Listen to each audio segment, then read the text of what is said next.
We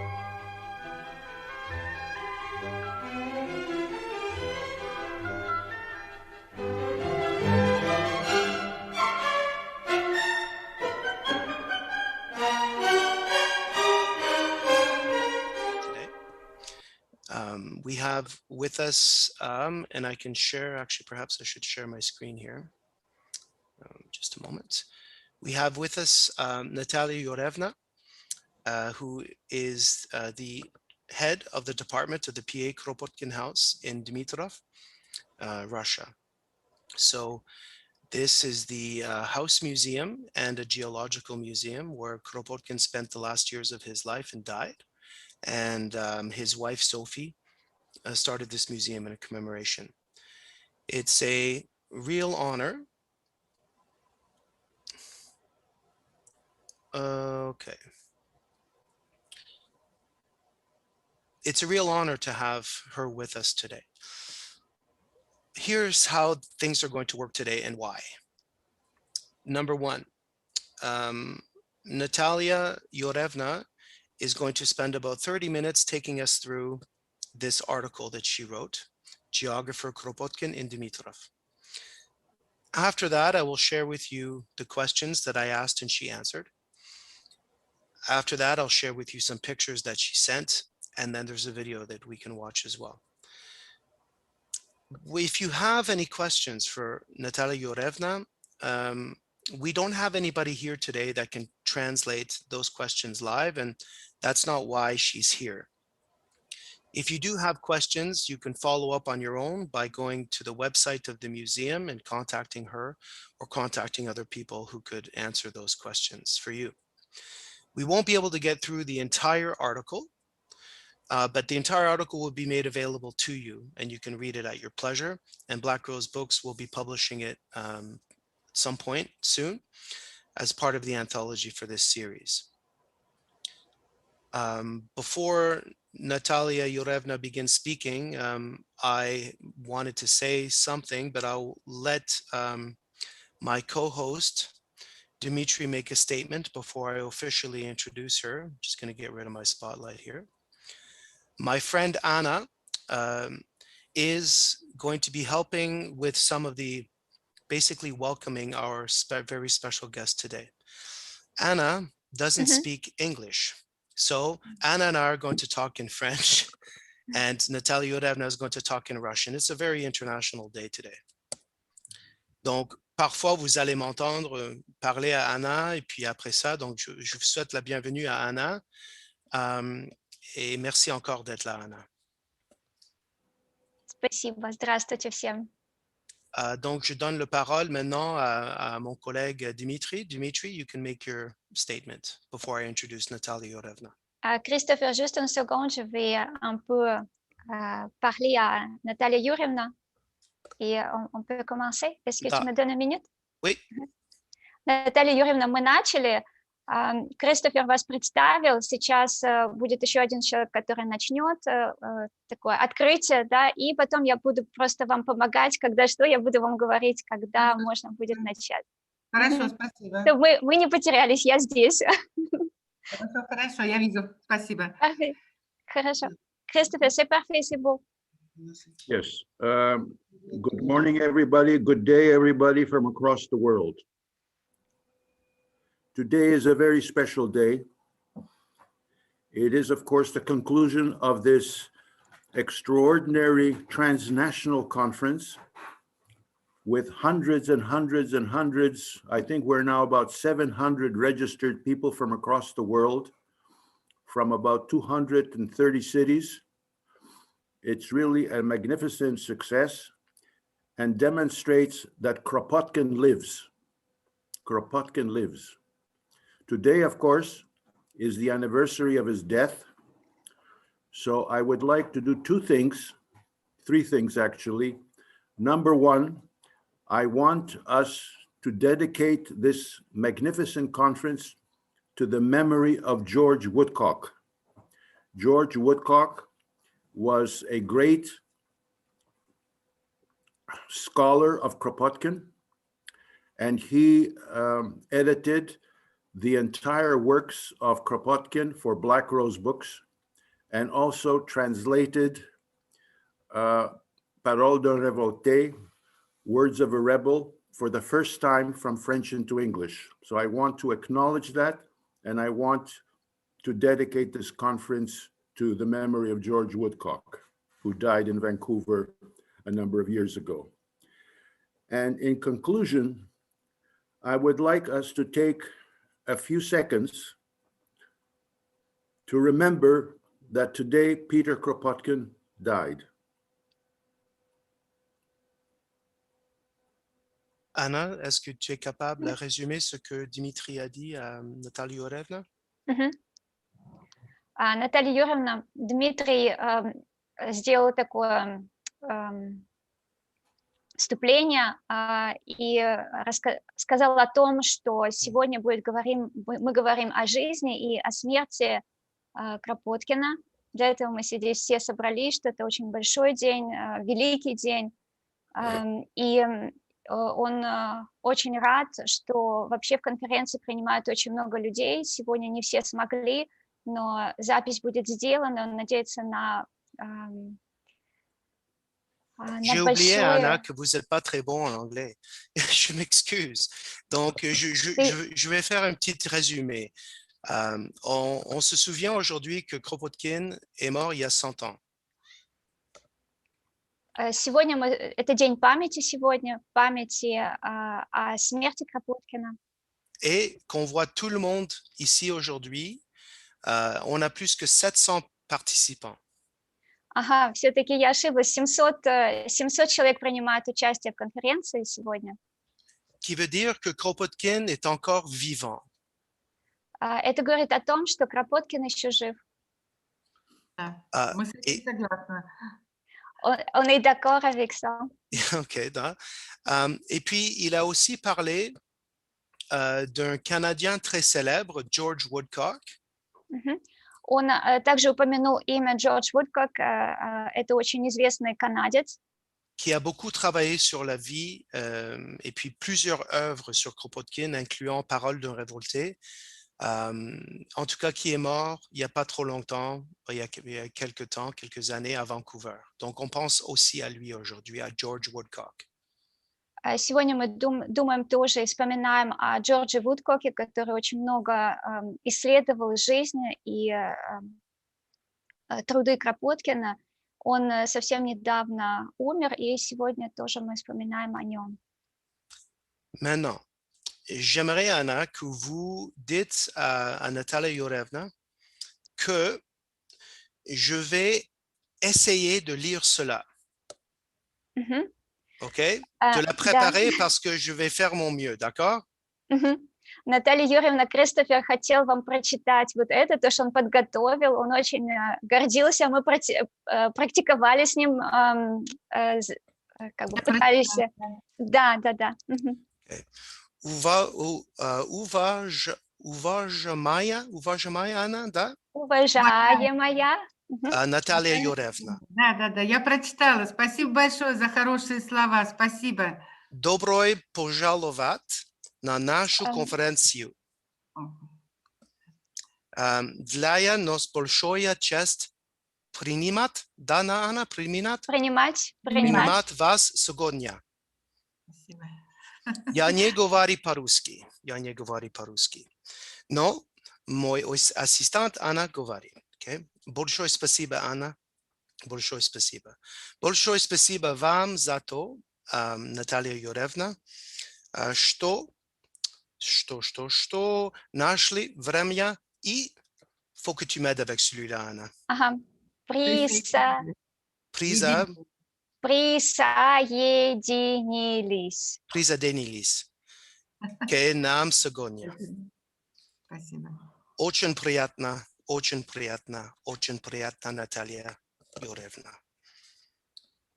Для него было важно вас поприветствовать по-русски. Спасибо большое, спасибо. Я, к сожалению, не могу это сделать на другом языке, но я очень рада, спасибо большое. Nathalie Юрьевна est très contente, Christopher, et te remercie de tout son cœur, mais malheureusement, elle ne peut pas le faire pareil en anglais. Voilà mon beginner's Russian book. Это его учебник русского языка для начинающих. Avant que j'oublie, je vais juste répéter à Natalia Yurevna que on va arrêter après une demi-heure de sa lecture, OK? Наталья Юрьевна, мы остановимся через полчаса, то есть мы начинаем и через полчаса где-то остановимся. Хорошо. Мы начинаем? Christopher, est-ce qu'on peut commencer? Да.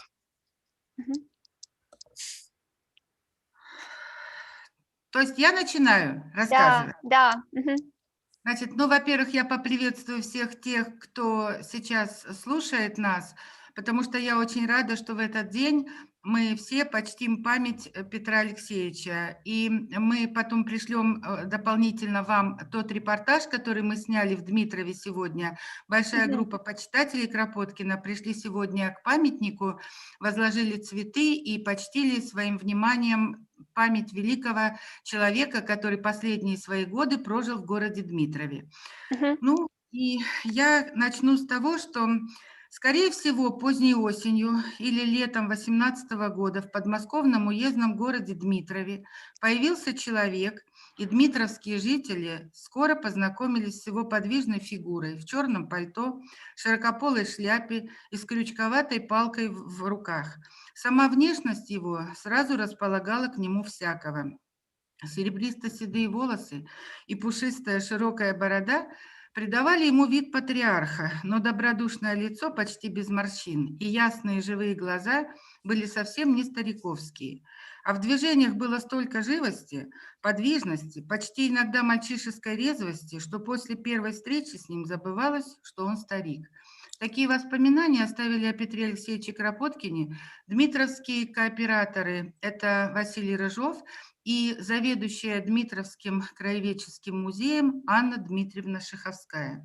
Anna, est-ce que vous pourriez demander à Natalia Yurevna si elle lit les mêmes diapositives que j'ai ici ou non? Non, c'était pas encore la même chose. C'était vraiment le début.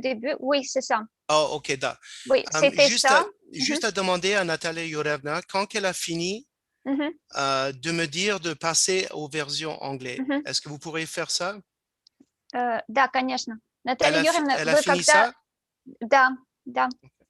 Когда вы заканчиваете, Кристофер будет менять кадр для того, чтобы люди могли прочитать. Хорошо. Договорились? Да. Спасибо. Donc, à tout le monde. Oui, Anna? Est-ce que tu donnes quelques minutes pour lire ou... Oui, effectivement, c'est ce que je vais faire. OK. Donc, voilà le parti que Natalia Yurevna vient juste de nous partager. Vous pouvez le lire vous-même, là, je ne vais pas le lire à haute voix.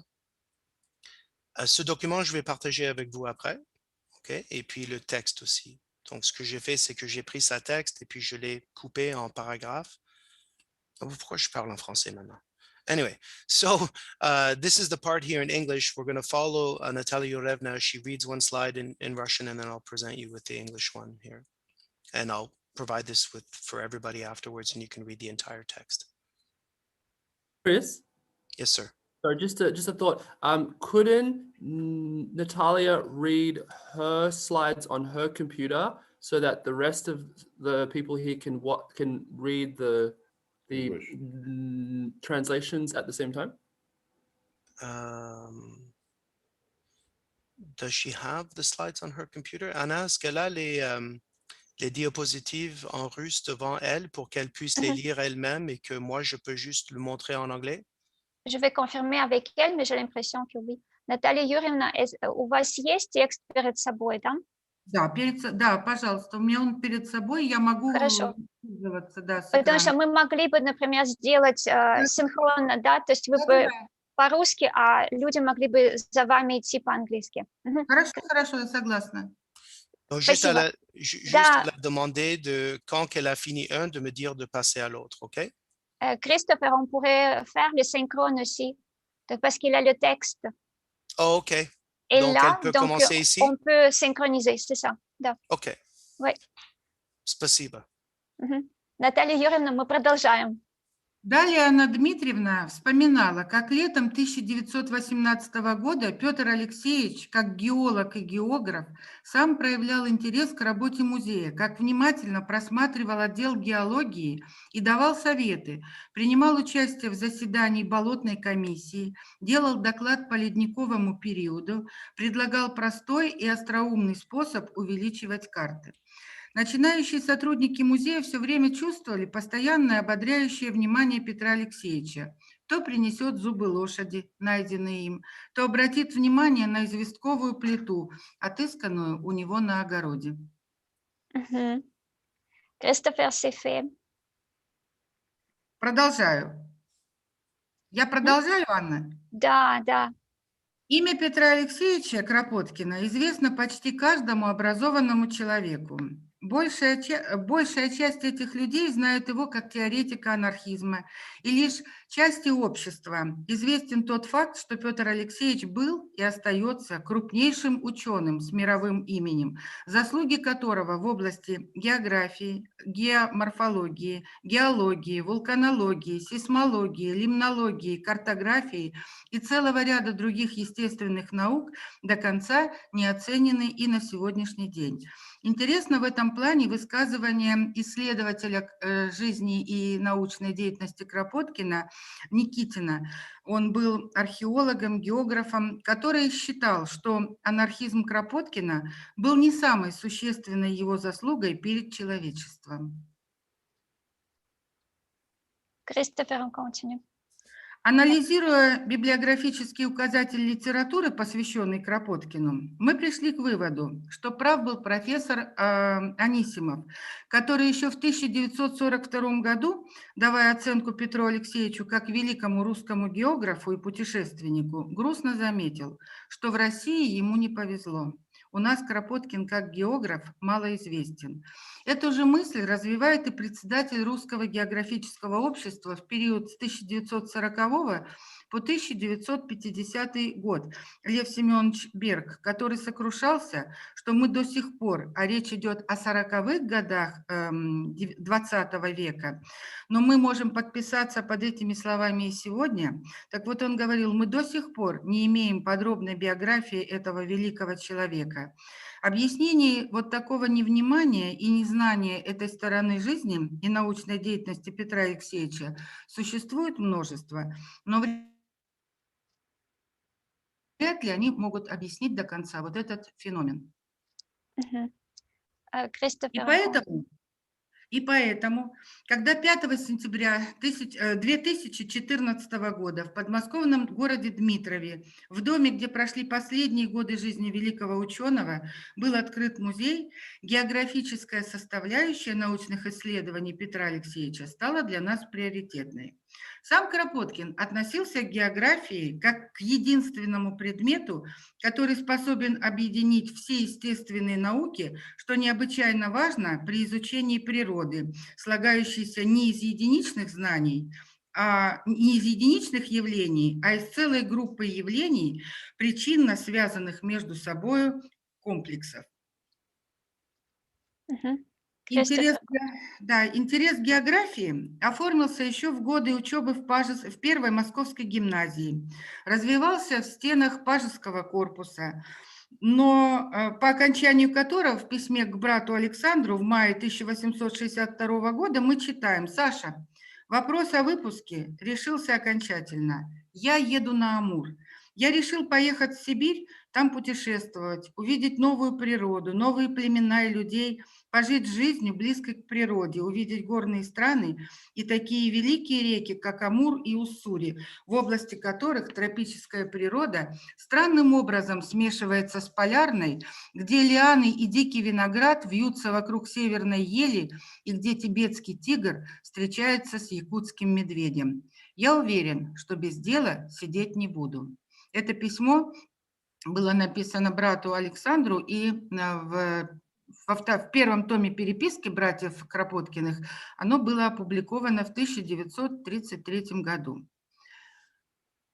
Итоги сибирских путешествий и открытий Петра Алексеевича таковы. За 5 лет службы в Амурском конном казачьем войске Петр Кропоткин прошел пешком, проехал верхом, проплыл на лодке 70 тысяч километров. Стал одним из первых исследователей обширных регионов Восточной Сибири и Дальнего Востока. Составил карту орографии Восточной Сибири и Азии в целом. Открыл и исследовал Витимское плоскогорье. Подтвердил гипотезу Гумбольдта о существовании вулканических областей в центральных районах Азии. Обнаружил и исследовал следы после ледникового озерного периода на территории Сибири. Обнаружил и доказал следы великого оледенения в Сибири. Стоит особо сказать, что, занимаясь исследованием и изучением Сибири, Петр Алексеевич не имел соответствующего образования. А справедливости ради следует сказать, что он не получил его в течение всей своей жизни, хотя и был признан ведущим специалистом в области четвертичного оледенения. Увлечение географией продолжилось и по возвращении в Петербург в 1867 году. Еще в Сибири Петр Алексеевич стал членом Императорского географического общества, по заданию которого он продолжал работать над теорией оледенения в северных странах, выезжал в Финляндию и Швецию.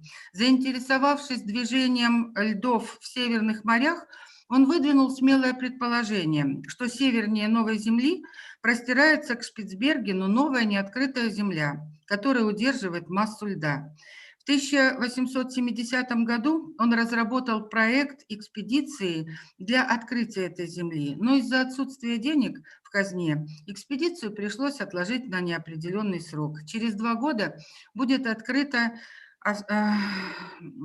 австрийскими мореплавателями земля Франца Иосифа. Та самая земля, существование которой, которую намеревался найти Петр Алексеевич Кропоткин. Увлечение политической пропагандой, деятельность в кружке чайковцев не прервали занятия наукой. Мне хотелось разработать теорию о ледниковом периоде, которая могла бы дать ключ для понимания современного распространения флоры и фауны и открыть новые горизонты для геологии и физической географии, писал Петр Алексеевич в своих знаменитых записках революционера. 21 марта 1874 года на заседании Русского географического общества им был сделан доклад «Исследования о ледниковом периоде», после которого было отмечено, что князь Кропоткин в результате своих исследований ледниковых образований в Финляндии пришел к убеждению, что все валуны, рассеянные на полях Средней и Северной России, доставлены туда из Финляндии ледниками, а не плавающими льдинами, как это предполагалось раньше. Исследования более позднего периода подтвердили справедливость этой теории Петра Алексеевича Кропоткина. Арестованный через 2 дня и помещенный в Трубецкой бастион Петропавловской крепости, Кропоткин продолжал работать над ледниковой теорией и в стенах крепости. Это был беспрецедентный случай в истории крепости. Ему по высочайшему разрешению Александра II были представлены бумага, перо, карандаш и чернила до заката. Такова была резолюция царя. Anna, Мгм. moi, je pense que ça va très bien. Et je pense qu'elle pourrait finir, non? Parce que ça va quand même assez vite. On est à moitié fini. Мгм. Pourrais-tu la demander si elle serait à l'aise de juste continuer ou c'est encore trop long pour elle? D'accord. Наталья Юрьевна, вы хотите продолжать? Хотели бы продолжить или этого уже достаточно? Как вы считаете нужным? Я бы хотела, может быть, просто не пересказывать все, а только лишь немножечко рассказать о его работе в Дмитровском музее. Просто несколько буквально последних страниц, потому что они особенно интересны. Давайте вот начнем с конца, это где-то 5-й момент, 5-й абзац с конца. Уже знакомая нам Анна Дмитриевна Шиховская начинается с этого текста. Ага, хорошо. Сейчас я тогда с Кристофером мы найдем. Кристофер, Oui. Наталья Юрьевна, elle propose de sauter un petit peu, mais elle aimerait dire quelques mots sur son travail dans le musée de Dmitrov, ce qui est très, très intéressant, puis elle y tient. Si c'est possible de faire les dernières 5 paragraphes de... OK. Donc, on va faire encore 5 paragraphes et puis elle va parler de sa musée, Oui. c'est ça?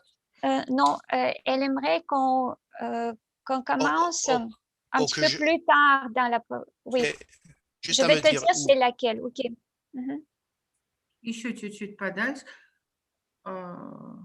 Вот Вот отсюда, ici. можно? Вот. Да. Oui, да. C'est bien là? Non, Christophe, 18.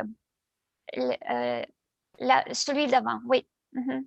Да, Mais tu peux le mettre en anglais, oui. OK, je vais juste expliquer à tout le monde d'autre. Ben, si j'ai bien compris, elle veut finir ça et puis elle veut passer un petit peu de temps à parler de s'amuser, c'est ça? OK.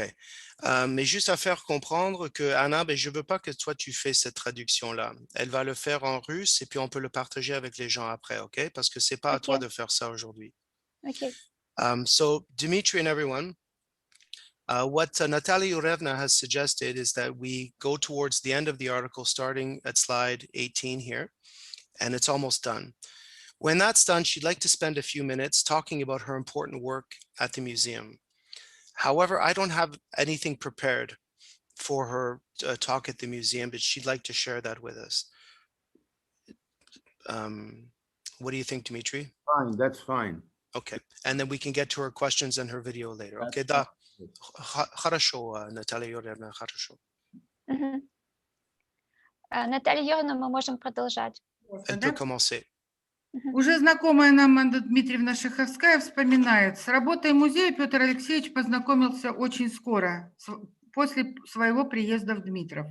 В это время, летом 18 года, собирались коллекции по природе края, и Петр Алексеевич, как географ и геолог, сам проявлял интерес к нашему делу и желание познакомиться поближе с работой, находящейся еще в стадии подготовительной, лабораторной. Как сейчас помню, большую угрюмую комнату с печкой посредине, всю заваленную всевозможными материалами. С одной стороны столы с камнями, с другой на полу папки с растениями, мхами, лишайники, ветки деревьев, а в третьей аквариумы, баночки с насекомыми, садки с гусеницами. И посреди этого хаоса подвижная, элегантная европейская фигура Петра Алексеевича и жены его Софьи Григорьевны. Оба они внимательно вникают во все мелочи, слушают и задают вопросы, вспоминают английские музеи, дают советы и уходят, ободрив нас своим вниманием и обещанием своей помощи в будущем. И действительно, с тех пор Петр Алексеевич является деятельным участником работы музея. При этом Петр Алексеевич никогда не показывал себя ученым-специалистом, подавляющим своим авторитетом. Нет. Перед нами был товарищ с живым проницательным умом и чутким вниманием к делу. Мне кажется, и все его отношение к науке заключалось в непосредственном, глубоком интересе к окружающей природе и жизни. Опираясь на свой зоркий глаз и глубокий ум, он не боялся делать смелые предположения, дающие такой толчок в вопросе о ледниковом периоде. Живая наблюдательность соединилась у Петра Алексеевича и сохранилась у Петра Алексеевича до последнего времени.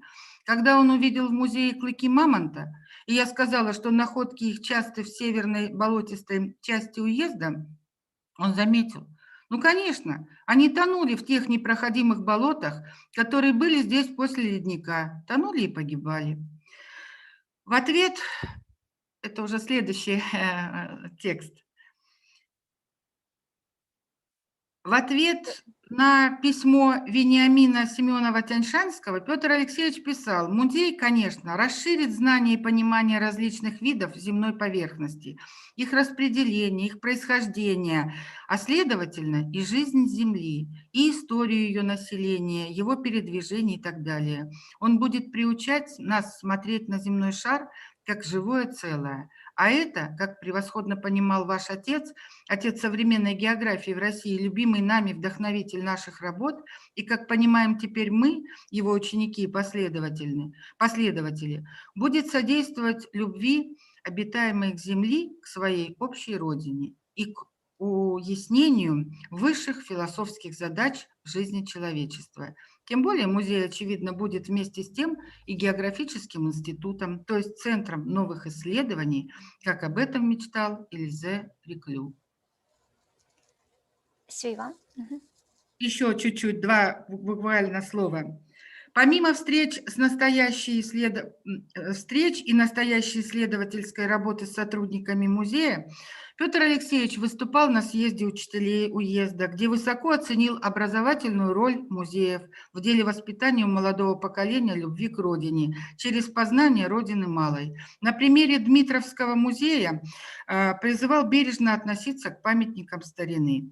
К великому своему сожалению, он вынужден был отказаться от преподавания в Московском университете, так как возраст и здоровье были не на его стороне. Но ежедневные научные наблюдения продолжал делать. Создал и метеостанцию при музее. В записной книжке кооператора за 2019 год он почти ежедневно делал записи о температуре, силе и направлении ветра, состоянии атмосферы. Как справедливо отметил профессор Московского университета Дмитрий Анучин, он и в 75 лет не утратил интереса к наукам о Земле. Его продолжают занимать те научные вопросы, над которыми он думал все свои юные годы. И последнее. C'est le dernier. Через год после смерти Кропоткина на вечере его памяти его соратница по революционному движению Вера Фигнер произнесла фразу, которая удивила всех, не только ее соратников по борьбе, но и продолжает эта фраза удивлять исследователей научной деятельности Кропоткина и сегодня. «Ну и что из того, — сказала она, — что я скажу, что с первого же дня я, не зная, что и другие так зовут его, я стала называть его красным солнышком. Суть в том, что в душе своей я ощущаю Петра Алексеевича не на деловых заседаниях в Париже, а того юношу-офицера, который на высоте азиатского хребта стоит с восхищенными казаками, указывая на струящиеся воды Амура. Несколько неожиданно такое услышать было от революционерки народа Волки. Что отметила она? Ни революционная деятельность, ни теоретические изыскания в области будущего устройства общества, ни литературная, ни историческая деятельность, по ее мнению, были главными в жизни Петра Алексеевича.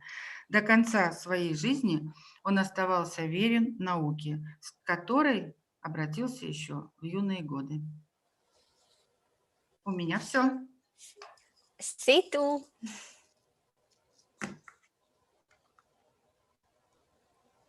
OK. Maintenant, j'ai compris que Наталья Юрьевна veut parler un petit peu de son travail. Наталья Юрьевна, вы будете рассказывать о музее, о своей работе? Да, я могу рассказать буквально, не очень много. Правильно я должна это сделать? Сейчас мы уточнимся. Да. Christopher, on a combien de temps pour ça? Parce qu'elle aimerait beaucoup, mais ça dépend de nous, en fait. Déjà. C'est pas une question de temps, Anna, c'est une question que nous n'avons pas quelqu'un qui peut le traduire en anglais ou en français. Et toi, tu n'es pas là pour ça, Anna, vraiment, en toute sincérité. Alors, elle peut y parler un petit peu, mais moi, j'ai rien de préparé comme j'ai fait aujourd'hui. Кристофер предлагает, чтобы вы рассказали немножко, но поскольку он мне запрещает переводить, потому что это не моя роль здесь, и он не подготовился, потому что переводы, которые вы видели, это он их сделал сам. Поэтому он предлагает немножко, а потом, чтобы можно было, возможно, перевести это как следует. То есть, если совсем немного, то да, с большим удовольствием. Ну, тогда очень немного. Значит, музей был открыт 5 сентября 2014 года. И если в первые годы количество посетителей, оно медленно-медленно увеличивалось, то в последние годы в среднем в музей приходят где-то 5-7 тысяч человек за год. Для маленького дома, который стоит в центре Дмитрова, это достаточно большая цифра. Значит, мы подготовили обзорные экскурсии по жизни и научной деятельности Петра Алексеевича. По нашей просьбе было отснято несколько документальных фильмов, которые отражают научную деятельность Кропоткина, его дмитровский период. И последний фильм «Неизвестная революция Петра Кропоткина» был снят в прошлом году совместно с, Русское географическое общество, значит, решило увековечить память своего великого ученого-исследователя. И для этого на материалах нашего музея был создан этот фильм. Мы ведем большую работу со школьниками. У нас есть такой замечательный вид работы, который называется лекторий. Лекторий называется просто «Читаем Кропоткина». За основу этого лектория мы взяли замечательную книгу, которая называется «Записки революционера». И совместно с детьми мы читаем эту книгу, комментируем ее, иллюстрируем различными примерами из истории, литературы и приглашаем специалистов, которые помогают нам осветить очень серьезные темы, допустим, такие как географические исследования или же, допустим, Великая Французская революция. Это делают специалисты. Выступаем на заседаниях клуба краеведов, принимаем участие, вернее, организовываем и проводим школьные географические конференции, в основу которых мы положили научные исследования Петра Алексеевича. Вместе с ним мы уже побывали, мы сплавлялись по Амуру и реке Сунгари. Но вы понимаете, что это теоретически, но тем не менее в основу его заметки, записки положены. Мы отправлялись в путешествие в Манчжурию. Мы многое сделали для того, чтобы изучить работу Кропоткина по отысканию скотопрогонного пути на Ленские прииски. Все это мы делаем совместно с ребятами. Ребята просто-напросто в течение 5 лет уже принимают участие в этой конференции. А самых младших школьников, которым еще не очень понятен Петр Алексеевич Кропоткин, мы пытаемся приобщить к нашему музею через программу «Огород круглый год».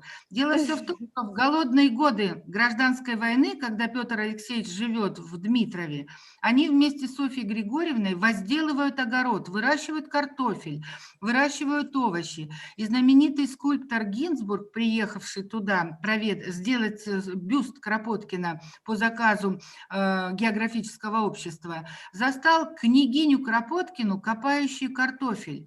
И она сказала, вот так приходится жить, потому что голодные годы, и это выручало, это помогало, это было подспорьем, которым они не гнушались этим ремеслом заниматься, потому что это кормило семью.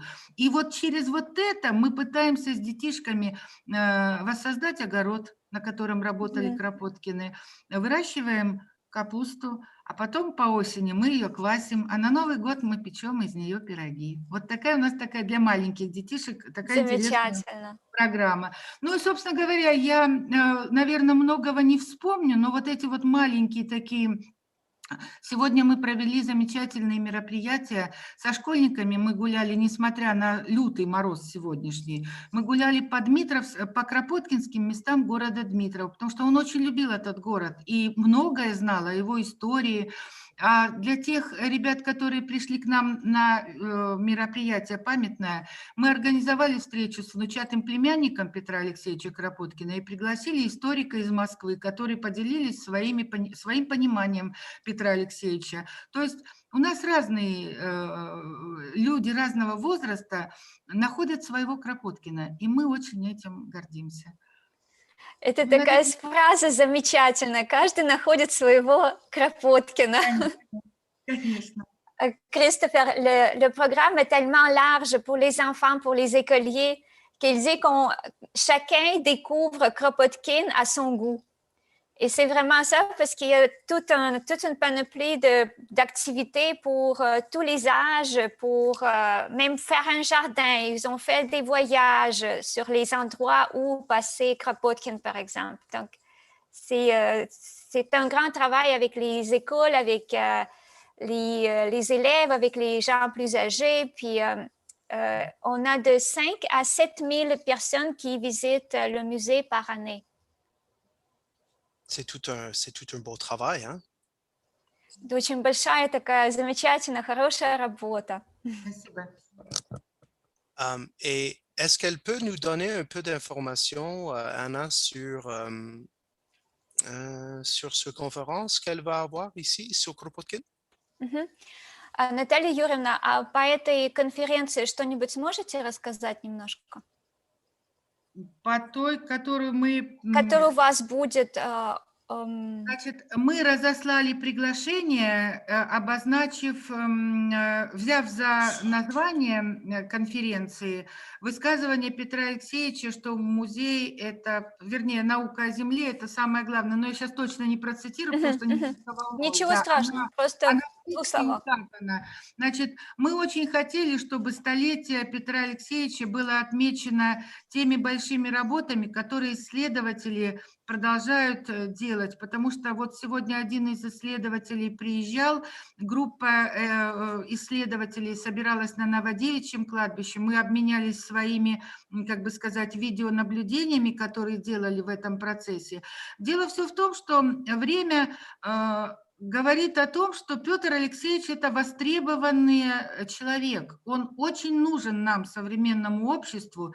И, к сожалению, тот перекос, который существовал в советское время в оценке его как великого ученого, революционера, философа, он постепенно начинает сейчас устраняться. И мы очень рады, что те исследователи, которые приедут к нам, и они уже присылают доклады свои, они пытаются вот эти вот мифы о Кропоткине развеять и определить его истинное значение, которое он привнес не только в науку, но и в философское учение, и дать ему оценку правильную как настоящему несгибаемому революционеру. Это тоже очень важно.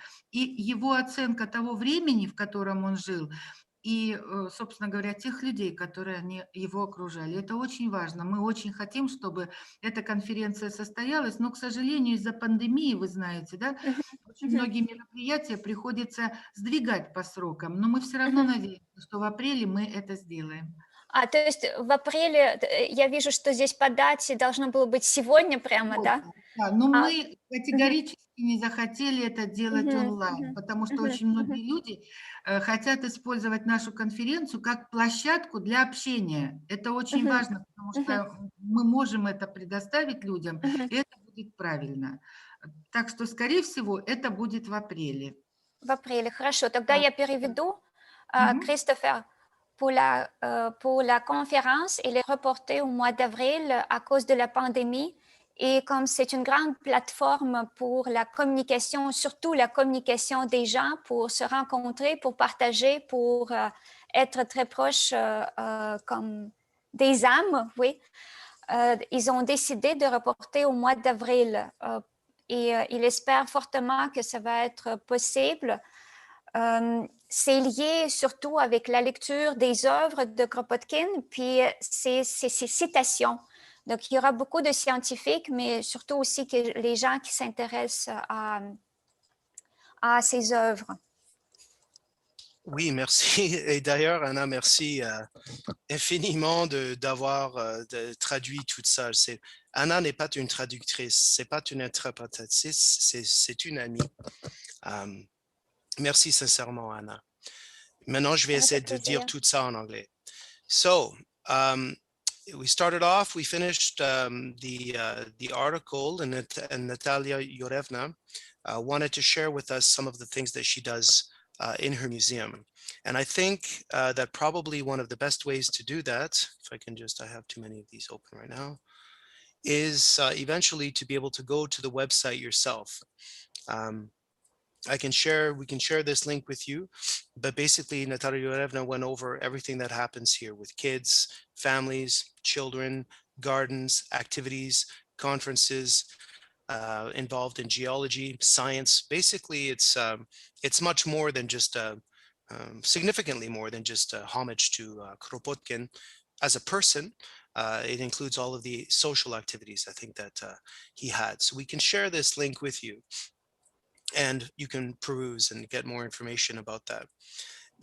Following that, She talked about this conference, which is upcoming in Dmitrov, which is going to be postponed till April because of the COVID issues. Again, we can share the Twitter, Facebook, Instagram, and YouTube channels are here. Scientists, geologists, philosophers, experts, everybody will be doing more information about that. I think that's the best that I can do. Again, everybody here, this is my friend Anna. She's not an interpreter. She's not a translator. We're doing the very best that we can, and we can share these things with you later. So, okay.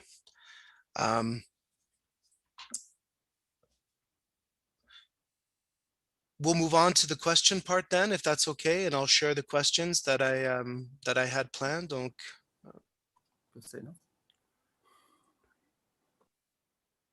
Oh, Chris, yeah. could you please tell the director of the museum that Black Rose Books would be very happy to donate our entire collection of Kropotkin books, 13 volumes, to the museum library, including our future books on Kropotkin, if she is interested in receiving them. Anna, donc Dimitri, c'est le fondateur de Black Rose Books, veut savoir si Natalia Yurevna aimerait avoir gratuitement les 13 livres que Black Rose Books a publiés de Kropotkin en anglais comme cadeau. Наталья Юрьевна, Дмитрий – это основатель Black Rose издательства, просит у вас принять в дар 13 книг, которые были выпущены издательством вот в течение последних лет. Спасибо большое. А как это реально можно сделать? Un grand merci, mais réellement, comment on peut le faire? Envoyé par la poste. Accueillir avec plaisir. Il veut envoyer les 13 livres à elle par la poste. Наталья Юрьевна, по почте. Хорошо, спасибо большое. Мы очень будем рады, потому что у нас есть специальный стенд, где мы выставляем вот именно вот эти подаренные книги самых разных стран, изданные на разных языках. И это очень интересный момент. Люди всегда интересуются, как сейчас к Кропоткину относится издательская, собственно говоря, деятельность, как люди читают его, и есть ли интерес. Это просто будет очень здорово, это пополнит. Громадное спасибо, спасибо большое.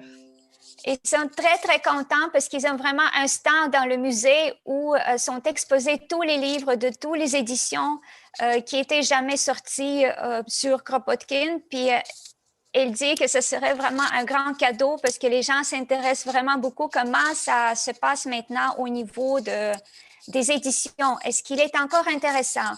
Est-ce qu'il est encore lu? Donc, comme la preuve de ça, de mettre ça au musée, ce serait parfait, ça.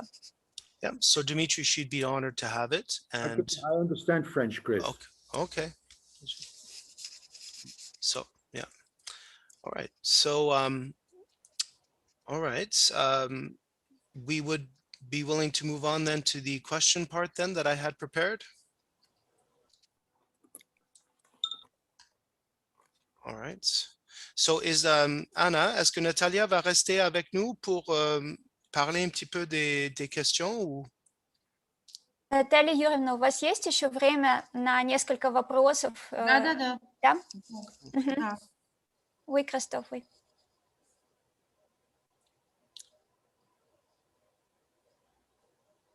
Aujourd'hui, c'était un grand jour au musée parce qu'ils étaient ils se sont rencontrés à la tombe avec plein d'activités. Il y avait beaucoup de gens qui sont venus au musée aussi. Okay. Donc, so we prepared 8 questions that we shared with Natalia Yorevna, and she took them, we translated them back to English, and so here they are. The first question was about Sophie and her role, okay? Her role in creating the museum that Natalia Yorevna is the chair director of. And this was her answer here. So she should, anyway, until she died on December 15, 1941, Sofia Gernova kept intact the furnishings of the house in Dmitrov, where Kropotkin died. After she died, the house was for a short period occupied by the family of Peter Alexeyevic's nephew, Nikolai, son of Pelagia. You can read his name there. In December 1941 to 1942, the nephew's widow, Nadezhda, passed the letters, documents, and photographs found in the house onto the Dmitrov local museum. When the Polenov family vacated the house in December 1943, it served as the quarters for different organizations, the Trade Department of the District Consumer Association, a daycare, a Department of Culture. On September 5th, 2014, a memorial museum was opened in PA Kropotkin's house, and that's where Natalia Yurevna is now. The second question was about the Ice book, the Ice Age book that she referred to in her presentation. So I asked some information about that, and this is where you can find that more information about Kropotkin's geological work. So the third question was about the Klin Dmitrov Ridge, and I asked her a little bit more of information about the about this ridge, and this is the information that she provided here. I'm not sure if I need to read it out loud.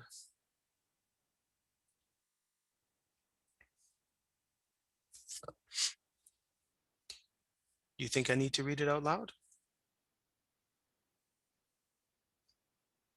Or is it okay to read? Dmitry, should be okay to read, no? Just let people read it.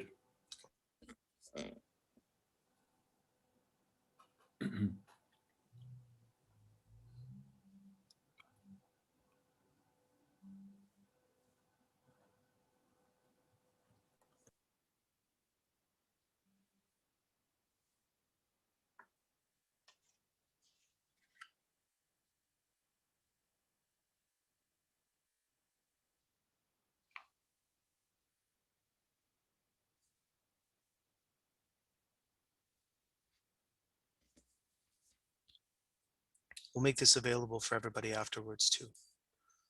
The fourth question was about the philosopher that she mentioned.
The Count Olsufiev was a very important actor in giving Kropotkin his house where he lived.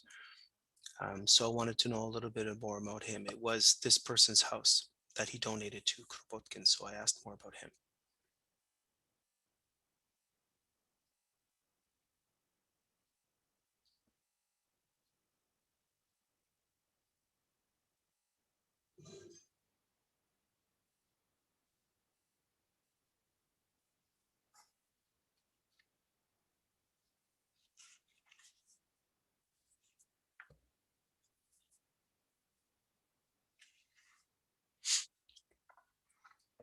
Now this is very special, and Anna, si tu peux dire un super merci à Natalia Yurevna pour ce que je vais montrer maintenant. Наталья Юрьевна, большое спасибо за то, что сейчас, за фотографии, я понимаю, видео, которое будет показывать Кристофер. Огромное спасибо. Спасибо вам. Спасибо. So I asked Natalia Yurevna about the swamps. So instead of answering it, she created a little story for us. Here, an unusual swamp in the vicinity of Moscow, an amateur story. Check it out. One can expect to see something like this in the northern regions or closer to the Urals, but not near Moscow. In a quarter of an hour, a swamp got in our way. It was our destination, though. These are the swamps surrounding the village of the city of Dmitrov. Nothing interesting at a first glance, just a wet section of forest road. We'll have to get around walking through the woods. We turn to the woods on our left and try to arrive at the floating mat. A path is meandering among young pines. If you don't have high boots on, you have to be careful. Water pits are hidden under the green cover. This is a border of the swamp. We see the swamp and the floating mat through an opening between the trees. This is kind of funny, actually. The floating mat seems to be strong and kind of invites to walk over. Apparently, this is the reason why a warning sign was there. The warning sign reads, "Don't walk over the floating mat. This may ruin the swamp ecosystem." Unfortunately, some people don't know how to read. I like this one. So even though I'm not supposed to go there, they do. We came to the eastern edge of the swamp. Here a planked footway starts, over which one must walk in order not to damage the floating mat.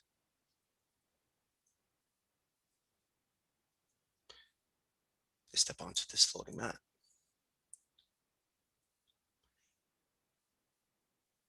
The sensations are weird. You walk over a solid surface of the footway, but it is swinging under your feet and something is slurping and gurgling deep underneath. And the ground for a couple of meters around you starts moving. Holes in the floating mat add their nuances to the picture. They look like ordinary puddles, but they are so deep that a tracking stick barely reaches down to mud. Not to the bottom, but to more slimy mud. The water edge is the most interesting place. The footway runs along the very edge and swings especially playfully. One has to walk carefully, watching one step. There are places where you step and your foot goes under water together with the planks. There are logs here serving as benches. Sitting on them is safe, but it's still safer not to take your feet off the footway. The floating mat is located in the southeastern part of the swamp. So Kropotkin did some research in these areas here. In some places, trees grow on hillocks and mounds, but there is still water under the grass carpet. The swamp is so surprising that it is quite possible to believe in pixies and water nymphs who live in it, hiding under the floating mat during the daytime and swimming in open water at night. So, again, большое спасибо, Natalia Yorevna. Seventh question I asked her about was, this question was from Bruce, actually, a colleague of ours. So he had no special education when he explored Siberia. And this is a little background on his geological, Kropotkin's geological work, scientific background. Studies at the first Moscow Gymnasium, the Corps de Page, the famous Corps de Page. And he writes in Memoirs of a Revolutionist quite frequently about the joy he had in the Corps de Page, visiting a lot of geological work. And then in 1867, when he left Siberia, he was at the University of St. Petersburg.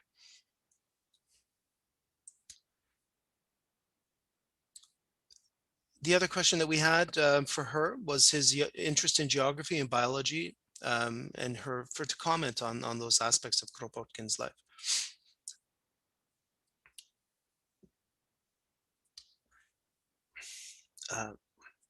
Our Russian friends have access to significantly more of Kropotkin's work than we do, and outside of the traditional domain that we know him, which are geological work, geographical studies, the Siberian journals, letters to his brother.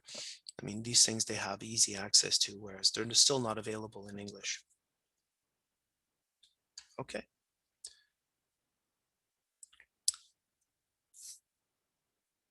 So now we have pictures and a video.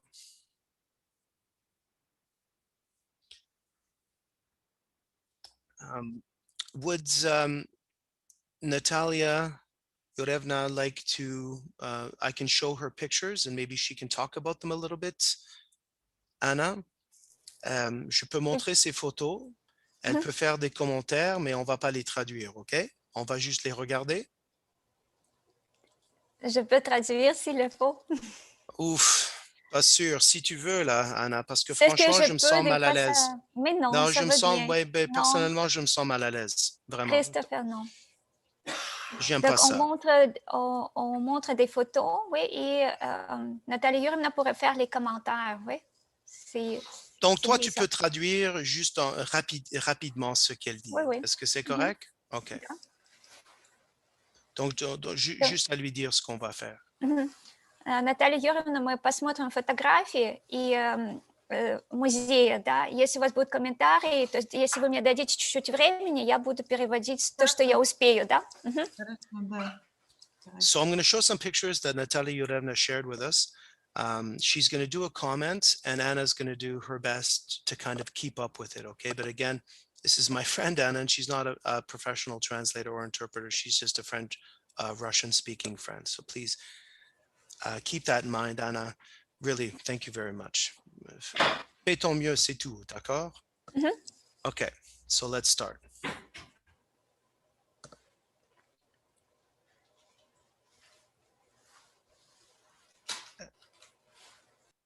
Est-ce qu'elle veut dire quelque chose, Anna? On ne voit pas encore des photos. Ah, ça m'arrive souvent, ça. OK. Наталья Юрьевна, ваши комментарии. Всем интересно знать. Rapidement, pas trop, un peu court, hein? Маленькая прихожая. C'est l'entrée. Влево 4 жилые комнаты, которые когда-то занимал граф Алсуфьев, а потом Петр Алексеевич Кропоткин с Софьей Григорьевной. Направо дверь – это наша, администрация нашего отдела там находится. Sont ici les entrées vers les chambres et tout droit, c'est la porte de l'administration. Dans les chambres, c'était les chambres de Kropotkin lui-même, de sa femme. Давайте вернемся к той фотографии, следующей. Первая комната экспозиции у Алсуфьевых и Кропоткиных – это была столовая. C'est la salle à manger de Al-Soufiev. А мы рассказываем здесь о 75 годах жизни Петра Алексеевича, начиная с рождения до возвращения в Россию 1 июня 1917 года. Ici, c'est l'exposition sur la vie de Kropotkin, de sa naissance et jusqu'à 75 ans de sa vie. Кирилл. Отключи его. Вдалеке за открытой дверью гостиная. Она была гостиной у Алсуфьевых и Кропоткиных, они ничего не меняли. Там сохранились предметы, которые могли быть в доме Петра Алексеевича, к сожалению, обстановка не сохранилась подлинная, которые могли быть в его доме. Plus loin, derrière les portes ouvertes, c'est le salon. Les meubles étaient comme reconstruits par après parce que ce n'est pas les vrais meubles. Les vrais ne se sont pas, ils sont disparus, ils n'étaient pas gardés. Donc, c'était le salon comme à peu près ça devrait être à la vie de Kropotkin et Al-Soufiev. Бюст выполнил знаменитым скульптором Ильей Гинцбургом в октябре 1920 года. Петру Алексеевичу остается жить всего лишь 3 с небольшим месяца. Le portrait est fait par le Ginsburg, c'est 1922, il reste quelques mois juste avant de sa mort.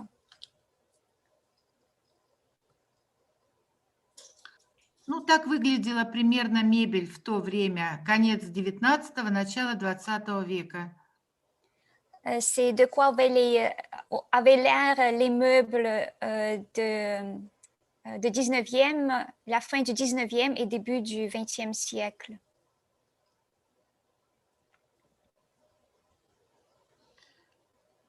Кресло-качалка у камина – это как бы обязательная вещь в любой гостиной того времени. Так же, как овальный стол. Он назывался сороконожка, потому что раздвигался, и 20 человек могли за него сесть. 40 пар ног находились под столом. Ici encore le salon, puis la chaise berçante, ça fait partie du décor de ce temps-là. Et surtout la table qui est ronde, puis on l'appelait comme un insecte qui a 40 pattes, oui, parce qu'on pourrait le défaire, puis pour accueillir un très grand nombre de gens. Donc maintenant c'est caché, c'est sûr, mais on peut le défaire, puis ça faisait... Ces tables-là, on les appelait les 40 pattes, quelque chose comme ça. Да, Наталья. Это тоже гостиная, камин, который обогревал это помещение. И справа от камина большая фотография Петра Алексеевича и Софья Григорьевна именно на этом месте. Ici, la cheminée avec laquelle ça a été chauffé plusieurs chambres, mais à côté, on a la photo à droite, la photo de Kropotkin avec sa femme, justement à cette place-là. Le cadre était fait là. Celui-là, hein? Celui-là, c'est ça, à droite, oui. Ну, это уже крупный такой план. Да. Мы уточнили по фотографии. Да. Вот она справа большая. И камин, он в реставрации, да, как я понимаю? Да, и на сегодняшний день он тоже нуждается в реставрации, потому что это очень дорогостоящая работа. Ага. La cheminée est encore en restauration parce que ça coûte cher, puis ils le font à fur et à mesure quand il y a des fonds pour le faire.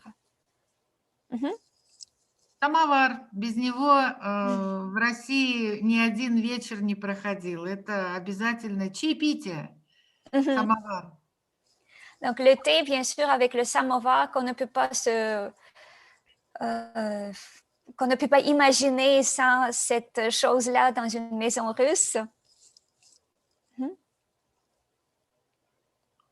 В доме было очень много книг. Примерно 1500-2000 книг было у Алсуфьева, а Кропоткины привезли с собой 60 с лишним ящиков. Это малая часть тех книг, которые находились. Мы не можем все поставить, потому что просто негде будет посетителям тогда ходить. Дом маленький. Il y a bien sûr beaucoup de livres, mais on ne peut pas tous les exposer parce que Kropotkin, lui, il a apporté 60 caisses de livres. Et Alsufiev avait déjà aussi entre 1500 et 2000. Donc, si on pourrait toutes les exposer, il y aura pas de place pour les visiteurs à ce moment-là. Donc, pas possible parce que la maison est vraiment minuscule. Combien de caisses? 60? 60 caisses de livres. Et c'était juste une partie de leur bibliothèque. So Kropotkin brought with him 60 big cases of books and started. Современный скульптор Любовь Антонова подарила этот бюст на открытие нашего музея. Любовь Антонова, да? Да, Любовь Антонова. C'est un sculptrice plutôt, Любовь Антонова, c'est contemporaine, donc c'est un cadeau qu'elle a fait au musée.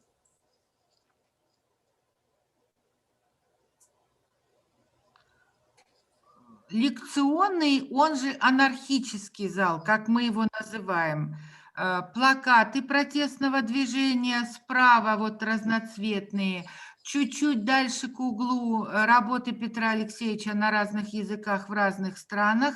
Слева две витрины. Внизу раритетная витрина, где книги Кропоткина из его библиотеки, а над ней вот немножко отсвечивает та самая витрина, где находятся подаренные нам книги. Donc, c'est la salle anarchique, comme il l'appelle. Comme vous voyez à droite, il y a beaucoup de posters du temps, justement,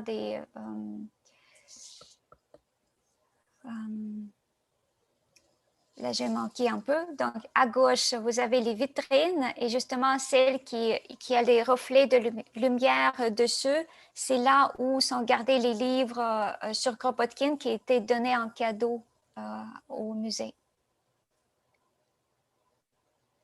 On l'appelle cette salle aussi lectorium. Donc, Puis c'est la même salle. c'est la même salle encore, oui. Здесь она замечательно уже видна, вот эта витрина, где находятся книги, она хорошо видна. И камин, это все тот же самый камин, вокруг которого все 4 комнаты образовались.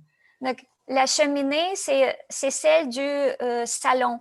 Donc, elle fait le coin, placée dans le coin, comme ça, elle peut chauffer plusieurs chambres tout autour. Et la vitrine, bien sûr, avec les livres donnés en cadeau. Okay.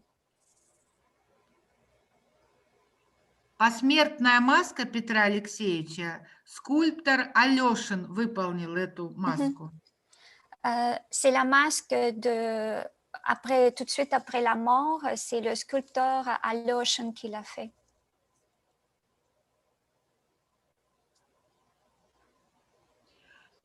Мемориальная комната, в которой 8 февраля в 3 часа 10 минут в 21 году не стало Петра Алексеевича. Вот в этой комнате все и произошло. Ici, c'est sa chambre mémoriale. Il est décédé ici le 8 février 1921. Она самая маленькая в доме, самая теплая.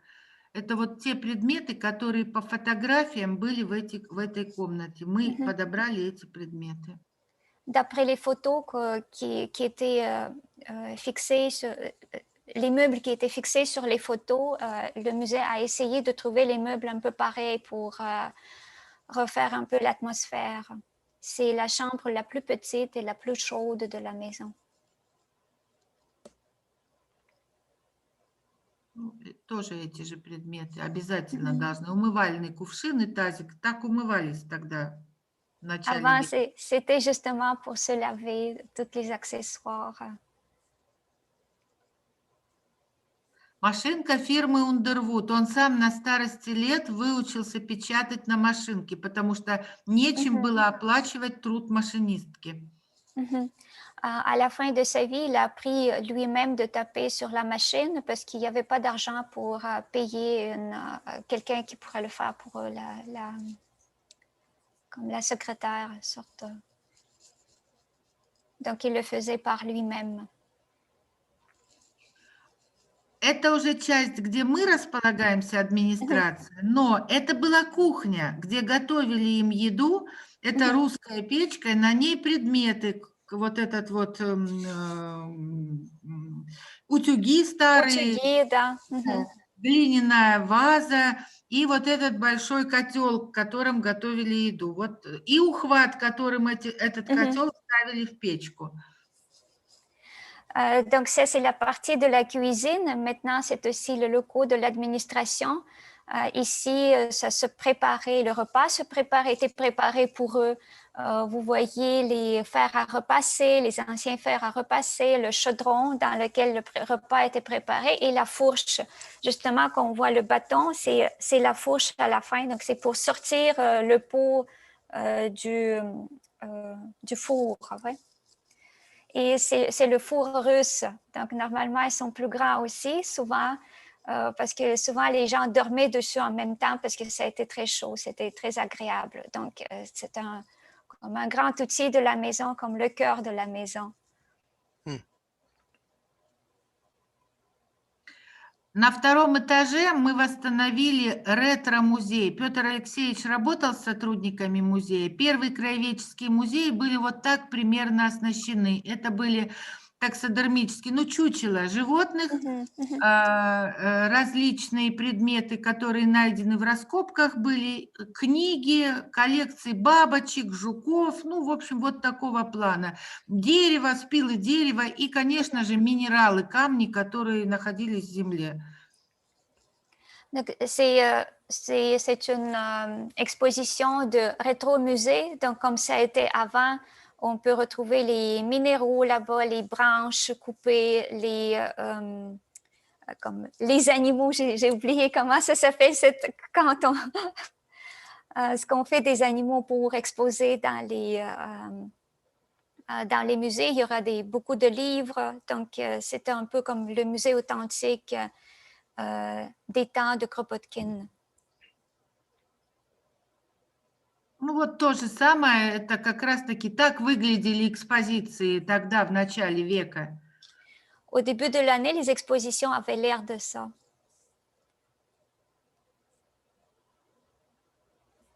Ça aussi. В центре фотография. Петр Алексеевич с сотрудниками музея.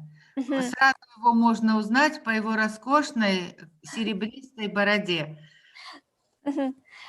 Au centre, c'est la photo de Kropotkin. On le reconnaît tout de suite grâce à sa barbe. Et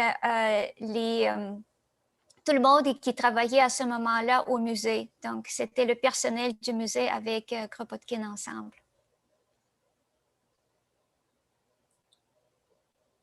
Коллекция бабочек. Collection des papillons. Коллекция морских, на месте Дмитрова раньше было теплое море, и поэтому очень многие камни, на которых отпечатались, это песчаник, отпечатались контуры морских животных. Вот мы их выложили, и детям рассказываем об этом. Это очень нравится. Это вот чуть-чуть левее, а правее это зубы, челюсть мамонта, кости древних животных, которые были найдены во время раскопок. C'est toutes les exponats qui étaient trouvés sur la terre de Dmitrov, parce qu'avant, ça a été la mer chaude qui se trouvait sur cette place-là. C'est à cause des marées après aussi qui sont restés. Donc, on a des minéraux et on pourrait dire des étampes, oui, des animaux marins qui habitaient là. Tout ça s'était trouvé dans la terre. Et plus à droite, c'est les os, des os des mammouths, oui, comment on pourrait dire les... Mammoth? Yeah. En anglais, yeah, mammoth, yeah. Oui, oui. Des mammouths. Tout ça s'était trouvé dans la région de Dmitrov.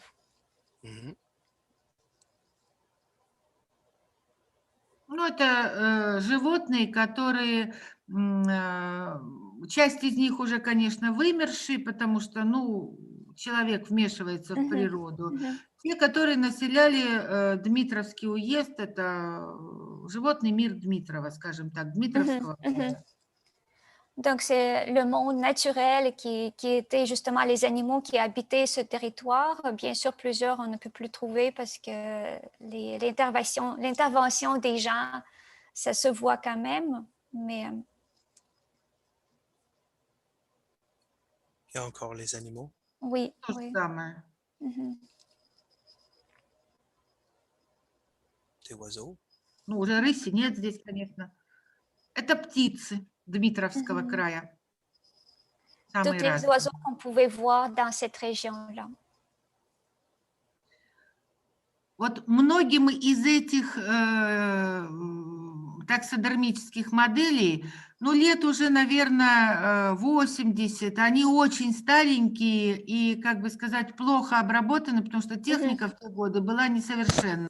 И поэтому некоторые уже, к сожалению, пришлось с ними расстаться, потому что они не выдерживают время очень безжалостно. Les exponats des animaux qu'on a vus, c'est des authentiques. Ils ont plus de 80 ans. Et bien sûr, la technique qui était utilisée avant n'est plus... ça se décompose. C'est pour ça qu'ils ont dû s'en débarrasser de plusieurs, mais c'est ce qui reste pour le moment. Ну, вот кабаны еще остались. Donc, les sangliers, on les garde encore, ils sont en bon état encore. Они и сейчас встречаются людям на охоте. Люди ходят охотиться на кабанов. Они есть в природе. Donc, pour le moment, dans la région, il y en a encore. Donc, les gens qui chassent, ils racontent que oui. А медведей уже нет, и волки исчезли, потому что Мгм. леса вырублены. Вот такая интересная тоже история. Да, точно, очень интересно. Donc, il y a plus d'ours ni de loups, mais des sangliers, on les rencontre encore.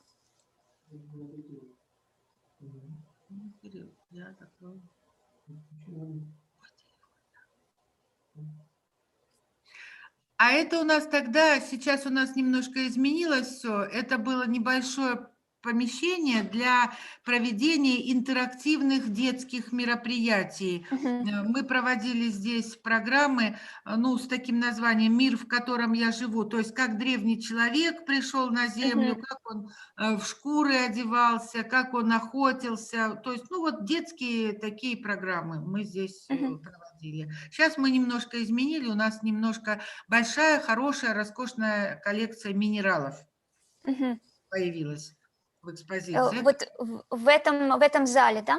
Да, в этом зале. Вот на этом месте как раз-таки у нас большие витрины, в которых 395 О. самых различных минералов находятся. Mhm.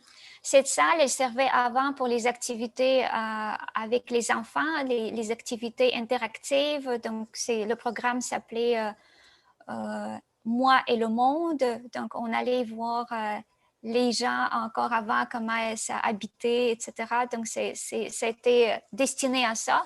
Pour le moment, à droite, où on voit la table, c'est les grandes vitrines avec avec des minéraux. En fait, c'est une grande collection de 395 minéraux qui est exposée maintenant dans cette salle ici. Ok. Je pense que Natalia Yurevna a besoin de partir bientôt, Anna. Наталья Юрьевна, вам скоро нужно нас покинуть будет, да? Ну, если это возможно, да. Si possible, oui. Ok. Nous allons continuer à regarder les trucs et puis à faire une petite traduction. Juste à dire à Natalia Yurevna un très grand et sincère merci. Наталья Юрьевна, огромное, большое спасибо. Можно я два слова еще скажу? Я знаю, что многие люди из разных стран, кстати, среди наших посетителей уже география не только российская, это мировая география, посетители приезжают к нам. И, пользуясь случаем, я хочу пригласить всех присутствующих, которые планируют поездку в Москву, обязательно приехать к нам в музей. Мы в часе 20 минутах находимся от Москвы. Ходит там электричка. Это так быстро время пролетает, но приехав к нам, вы получите очень хорошие, позитивные, яркие впечатления. И я думаю, вы не разочаруетесь. Мы будем рады вашему приезду. И если ваши друзья, знакомые планируют поездку в Москву, приглашайте их к нам, мы встретим, и они останутся довольны. Nathalie Yuryevna invite tout le monde de tout son cœur de visiter, si vous planifiez un voyage à Moscou, de visiter le musée. Ils vont être très, très ravis de vous accueillir. C'est pas loin de Moscou, c'est juste 1h20 de Moscou en train. Donc, il y a un train électrique qui est très, très confortable. Le temps passe très, très vite. Puis, elle vous invite de venir vous émerveiller par le musée et par l'accueil des gens russes. Elle est très contente que la géographie du musée s'élargit. Puis, il y a encore beaucoup de plus en plus de gens qui connaissent maintenant ce musée-là. Elle est très, très contente de ça. I would like to join my friend Chris to thank very much the presentation of the museum and to thank most sincerely Anna for doing a wonderful interpretation from Russian into French. And I can assure all English-speaking viewers that we will put all of this material on our YouTube presentation, and it will also appear in English. Rest assured, all of this important and very useful information will be available worldwide. I would like to simply say that the trip through the house was fascinating and sincerely showed all the aspects of Kropotkin's life, both the scientific and the political. And that is just wonderful to see. Thank you so, so much. And we see you in Dmitrov. Большое-большое спасибо. Я попробую перевести. Я английский неплохо понимаю, но не хорошо говорю. Дмитрий сказал огромное-огромное спасибо, и он очень надеется встретиться с вами, познакомиться лично в музее Кропоткина. Спасибо. Ну, кроме этого, конечно, он много всего другого сказал. Chris, est-ce que tu peux m'aider pour que je traduise? Parce que le début, je comprends, mais j'ai comme manqué un peu déjà dans le... Il a dit un très grand merci et que toutes les photos de la maison a bien démontré toutes les différentes parties de la vie de Kropotkin. Il remercie pour ces photos, c'est très précieux. On a eu comme vraiment... так, значит, спасибо большое, я уже заговариваюсь. Спасибо, точно, да. Хорошо, c'est bien que c'est pas en allemand. Nein. Да, точно. Наталья Юрьевна, большое спасибо за фотографии. Это вообще устроили нам такой, можно сказать, как праздник, потому что мы, можно сказать, виртуально посетили музей. И чему Дмитрий очень-очень рад. Et il ne faut pas oublier, non, il faut pas, il y a une dernière chose qu'il ne faut pas oublier, Anna, c'est qu'il a dit merci à toi. Да. Okay? Il a dit merci à toi, Anna, d'un travail formidable, très sincèrement. Donc, est-ce que tu peux l'expliquer à elle en russe, s'il vous plaît? Кристофер хочет сказать, что он поблагодарил меня за то, что я переводила, за интерпретацию хорошую. Ну, я очень благодарю, Анна. Спасибо, вы действительно были той самой связующей ниточкой между мною и людьми, которые собрались сегодня слушать о Кропоткине. Громадное вам спасибо. Вы очень профессионально и красиво это делали. Спасибо большое. Я не переводчик, я учитель. Спасибо. Учитель языков. Я тоже вас очень благодарю. И когда вы рассказывали, что меня очень восхитило, это то, что вы так горите, так чувствуется, что вы прямо живете своим музеем. Да, да, это чувствуется. Наталья Юрьевна. Очень приятно, Наталья Юрьевна. До свидания. До свидания. Спасибо большое. Спасибо большое. Спасибо большое. До свидания. За столько километров чувствуется. Спасибо. До свидания. До свидания. Хорошего вам вечера. До свидания, до свидания. Natalia Yurevna has to leave now. She's very busy with her work as the head of the Kropotkin Museum in Dmitrov. She mentioned that today was an exceptionally busy day because today is, of course, as we know, the 100 years since Kropotkin's death. They were busy putting flowers at his grave. As we've been preparing this conference, Dmitrov and their presence here today has been of paramount importance. And so this was a really long process to get this all put together. Chris? Yeah? Can you remind us where the grave is? So the grave is in Dmitrov. Oh, it is. Okay. Part of our plan, and again, this was, Dmitry and I and everybody here, Bruce, etc. We really wanted to have a live stream of them placing the flowers. Unfortunately, that required some technological skill that our friends in Dmitrov did not have, and they were already very, very busy today. So I did not insist on trying to figure that out. I just let them work. Today, everybody already can see the museum. Natalia Yurevna was so kind in generating her time. She did all of this for us. I think I can put the chat back on, right? And in the chats, I will share some of our slides and information from today. So just give me a moment, please. The chat back on. Okay. So here is the Google documents, that the slides that I was sharing and prepared for her. Russian, English, her entire article, followed by the questions, followed by a video she sent me yesterday that is in Russian only. No, I didn't have time to translate it between yesterday and today. So I doubt I'd have time to translate over the next year. It's about 20 minutes long, but it's at the very end. A video of what? A video of the Kropotkin Museum, narrated by some Russian students from Dmitrov. They take you through the different maps. Basically, it's like a walkthrough, but it's all in the beautiful language of Russian. This is the Facebook page that I shared with you for the museum. And the museum itself is here. I need to say to everybody that I'm sorry if this wasn't the fireworks event that you had hoped for Dmitrov, but in all sincerity, we've tried our hardest. My friend Anna is not a translator. She's not an interpreter. She's my Russian-speaking friend.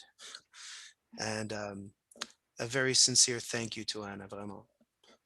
So today's been a very Kropotkin day. Russian, French, and English. You only have to throw in some German, Anna. And J'ai l'habitude. yeah, throw in some German in there and we're good to go. Yeah, you really should change jobs, Anna. You would be a great translator. Did I forget anything here from the sites? No. Oh, would you like the pictures? I created a Google Slides document. These pictures were shared with me last night, yesterday, after our conference. So this is what I was busy doing last night, putting those together into a Google Slides that's easy for us to see. So there they are.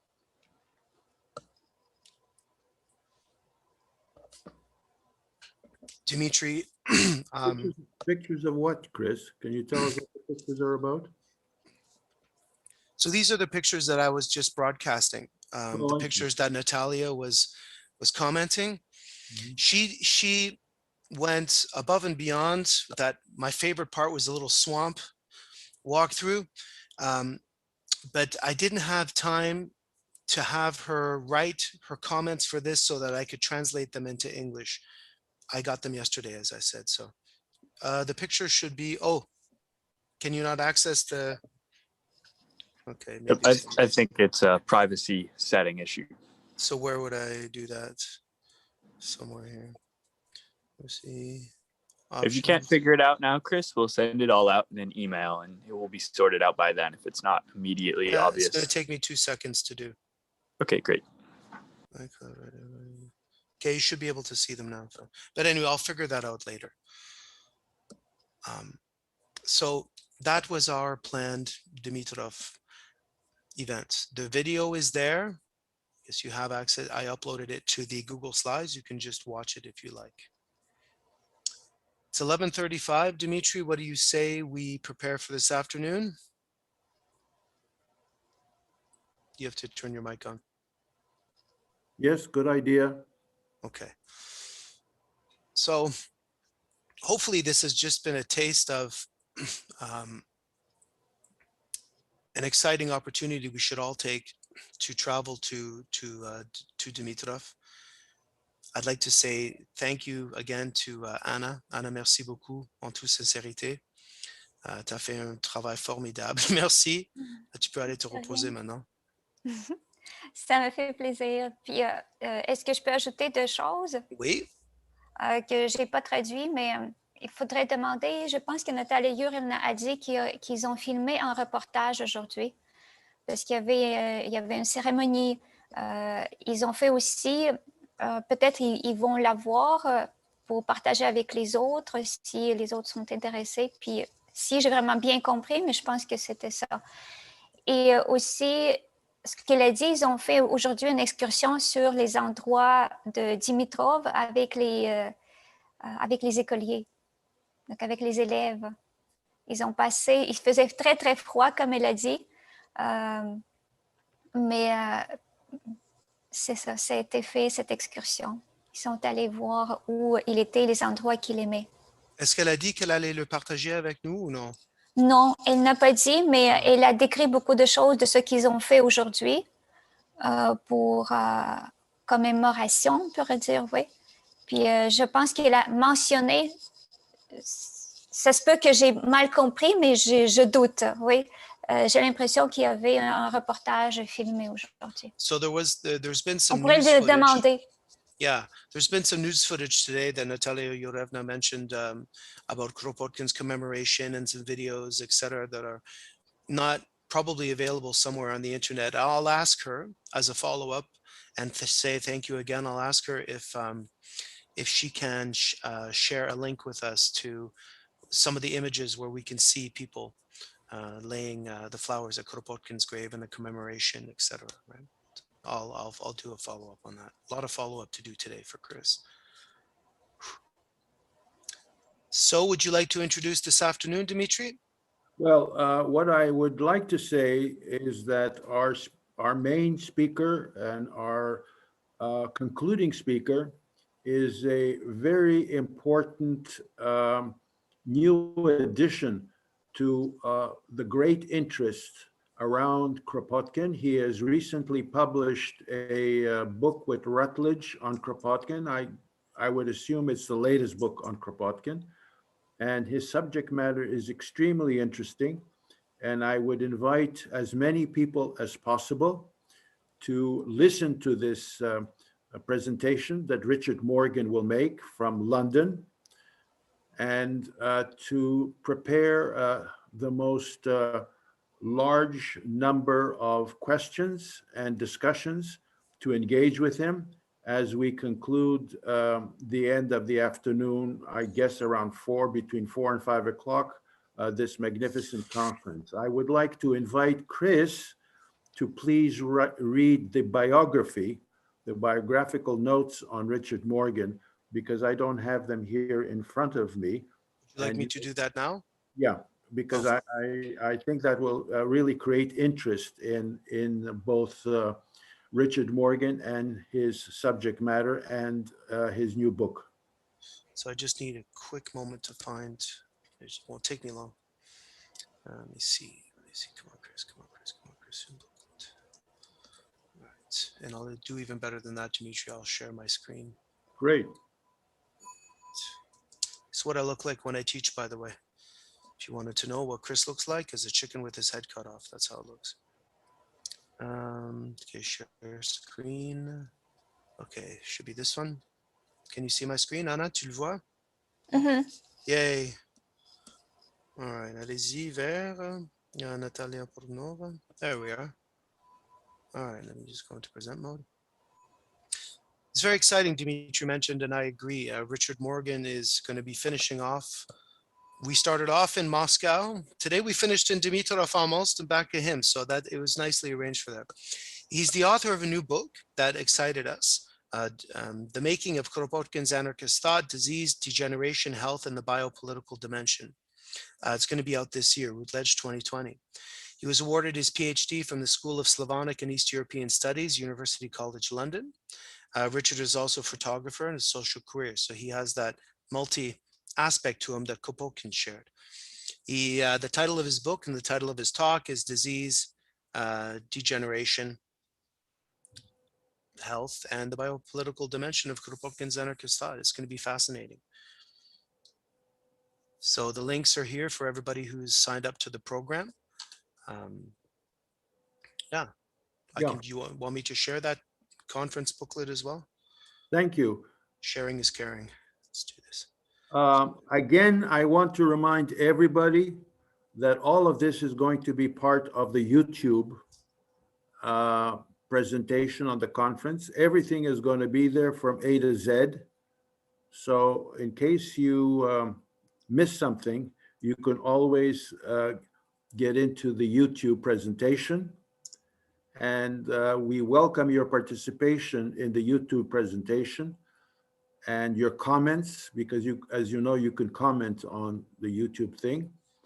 And to also bear in mind that Chris will be putting out a book that will come out of this conference and will include the many excellent presentations that were made. And there's absolute consensus that the presentations were really of the highest order. And so it's going to be a very interesting book, and it will hopefully appear in the fall of 2021. I might actually read this book. Sorry. Although I have to edit it, I don't have a choice. But he's right. It's going to be super amazing. I'm really excited. Dimitri's right. We've had like a really, really, really amazing, eclectic group of people. Guess see you all this afternoon. If you want to hang out for some questions or chatting, that'd be nice. Anna, merci beaucoup infiniment. Là, t'as d'autres choses à faire. On va se reparler après, OK? C'est correct, c'est beau. Merci Ouais. tout le monde. Ouais, merci à toi, là. Au revoir. До свидания. До свидания, до свидания. Очень приятно, большое... Ouais, очень приятно, ça marche pas pour toi, on se connaît. On va dire Точно. большое спасибо. Не за что, Крис. Большое спасибо. Пока-пока. Sans toi, ce serait pas du tout pareil. Poka-poka. So just quickly, До свидания, poka. Chris, I guess people can stay in the Zoom thing and we'll put them in the waiting room. Sure, I don't know how you want to do. Yeah. I'm new to session A. I've been living in session B the past couple days, and that's we normally toss people out. Yep, we can put them in the waiting room, and we'll let them back in when we start up after lunch. Yeah, I'd like to talk to Alex, though. This Alex person over here. Yep, great. Just don't put them in the waiting room. Okay, so keep Alex with me. Alex, are you there? Yes, hi. Hi, how are you?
our very special, very welcome final speaker, our Mr. Morgan.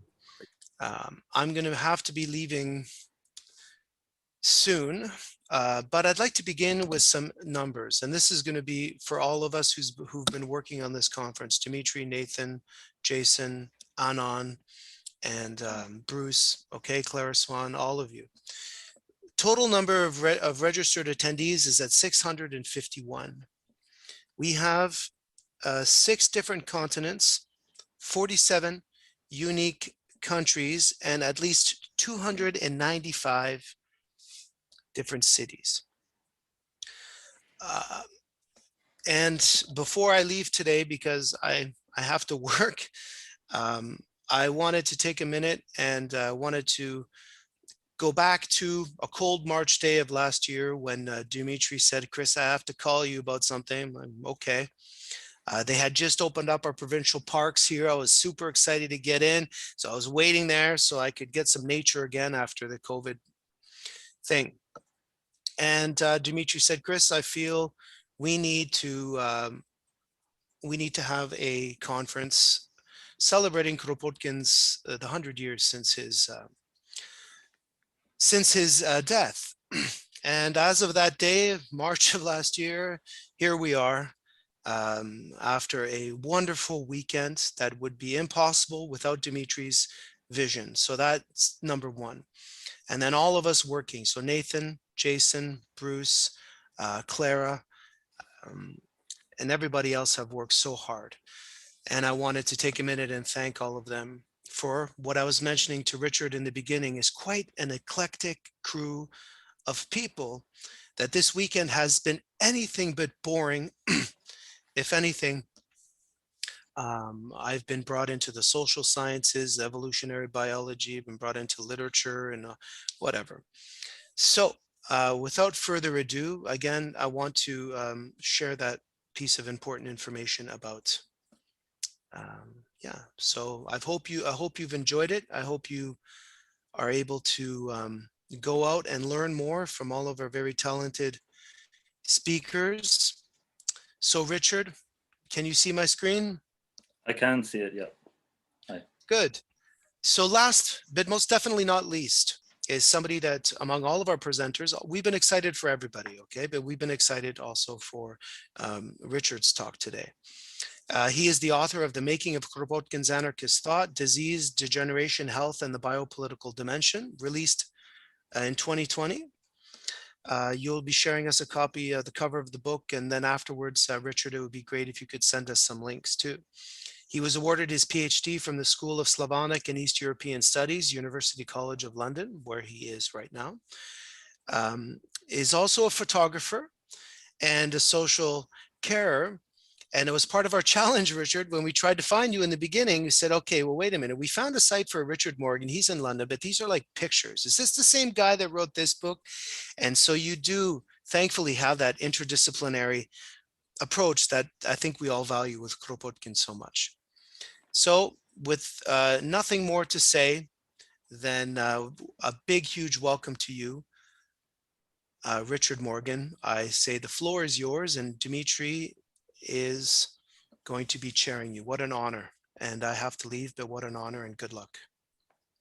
Thank you very much, Chris, for the introduction. And thank you everybody who took part in making this conference happen, to putting it together, everybody who spoke. It's been quite wonderful, and it's been a really fascinating journey looking at all of the different ways that Kropotkin's thought touch and interact with different disciplines and different areas of interest. I was saying to Chris just before starting this that Kropotkin was one of the great interdisciplinary thinkers of the long 19th century who was seeking to make points of contact between different silos of knowledge and to kind of create ideas and forms of knowledge that whose strength lay in their general breadth and not so much in their depth. I think he is a great beginner of the long 19th century's kind of obsession with interdisciplinarity, and I think it's really important as in that type of context to bring him into the discussion. Yeah, my name is Richard Morgan. I did my PhD at the School of Slavonic and East European Studies. I'm just going to dive right in to my paper. My recent book, or my new book, just came out. It's this one. I've got a screenshot of the front cover that I'm going to start with soon.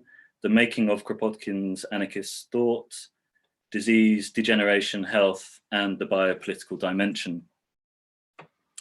I'm going to share the screen now so you can see the front cover and my slides that are coming. I've got some quotations and various things. Is that looking good? That's okay. Okay, so in this book, I argue that the body is at the center of Kropotkin's anarchism. And what I mean by saying that the body is at the center of Kropotkin's anarchism is that Kropotkin was one of the long 19th century great biopolitical thinkers who increasingly began to conceive of society and the individuals constituting society as biological reality. So like so many of the nation states of the period, like so many scientists working in the biomedical and biosocial sciences, like urban planners, like government officials, and like other political thinkers, Kropotkin was concerned with the biological impact of political and social environments on individuals and society, and in turn, with the political and social implications of their biological states and conditions. So I'm interested exactly in how Kropotkin approached society as an evolving, mutating, living whole. I'm interested in how he thought of individuals as organisms of a species who are liable to biologically adapt to their environment during their lifetime and bestow these changes across future generations hereditarily. And I'm interested in the idea that as a result of this biopolitical way of thinking, this biopolitical way of looking at individuals and society, that Kropotkin's main concern was the improvement of individual and social health. So I trace in the book, I trace this type of thinking, what I call the biopolitical dimension of Kropotkin's thought, across key areas of his political ideas. So from his critique of state punishment to his criticisms of war and battle, from his critique of urban living and working environments to his attacks against the bourgeoisie. Kropotkin's anarchist diagnosis were highlighting the biological danger posed by the state and capitalism. He was identifying the threat of disease, sickness, and degeneration caused by the state and capitalism.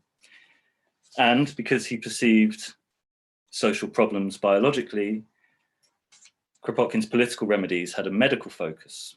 His concept of revolution was literally curative, seeking to heal society with the application of biopolitical knowledge and technologies. So this is the summary of the book. That's a kind of, a little synopsis of the book. Now I'm going to move on to the specific idea of this paper today, where I'm going to look at Kropotkin's biopolitical conception of crime, the criminal, and punishment. And I'm using this as a kind of small, microscopic example of his broader biopolitical thinking. So this is all going to be about the crime, the criminal, and punishment. Okay, I want to skip. So as a title of today's paper, and I've got a quotation there, which we'll come back to later. So nowhere is the biopolitical dimension of Kropotkin's anarchist thought more apparent than in his thinking about crime and the criminal. He looked to a number of scientists of deviance, leading minds in criminology, criminal psychiatry, and the moral sciences, for scientific knowledge about these issues. He even thanked Cesar Lombroso himself for having devoted quote, his attention to and popularized his researches into the medical aspects of the question. So Kropotkin was pretty happy, like he was supporting the general medicalization of investigations into criminality and the criminal. He cited the ideas of leading Italian criminologist Enrico Ferri, the renowned mid-century French philosopher Prosper Despines, German psychiatrist Wilhelm Greisinger, and Austro-German psychiatrist Richard von Krafft-Ebing. And he was quoting them mainly in Russian and French prisons, but also in other works. And he was discussing their willingness to explore the human body and its relationship to the environment for the causes of criminal thoughts and behavior. So he was drawing upon these scientists of deviance to try and make sense of crime by looking at the minds, the bodies, and the behavior of criminals. He was also inspired by the work of British psychiatrists Henry Maudsley and J. Bruce Thompson, both of whom had been labeling deviance as morally insane and degenerate in a scientific capacity since the 1860s, for their medical approach to crime, for the way they linked it to mental illness and insanity, and for their considerations of the effects of bodily defects and disease on morals. So this is the kind of overview of a discursive epistemological discourse that Kropotkin's operating in, drawing on and absorbing into his own thinking about crime and the criminal. So what did he take from these thinkers? What did he take from criminal psychiatry and criminology? Well, in general, he's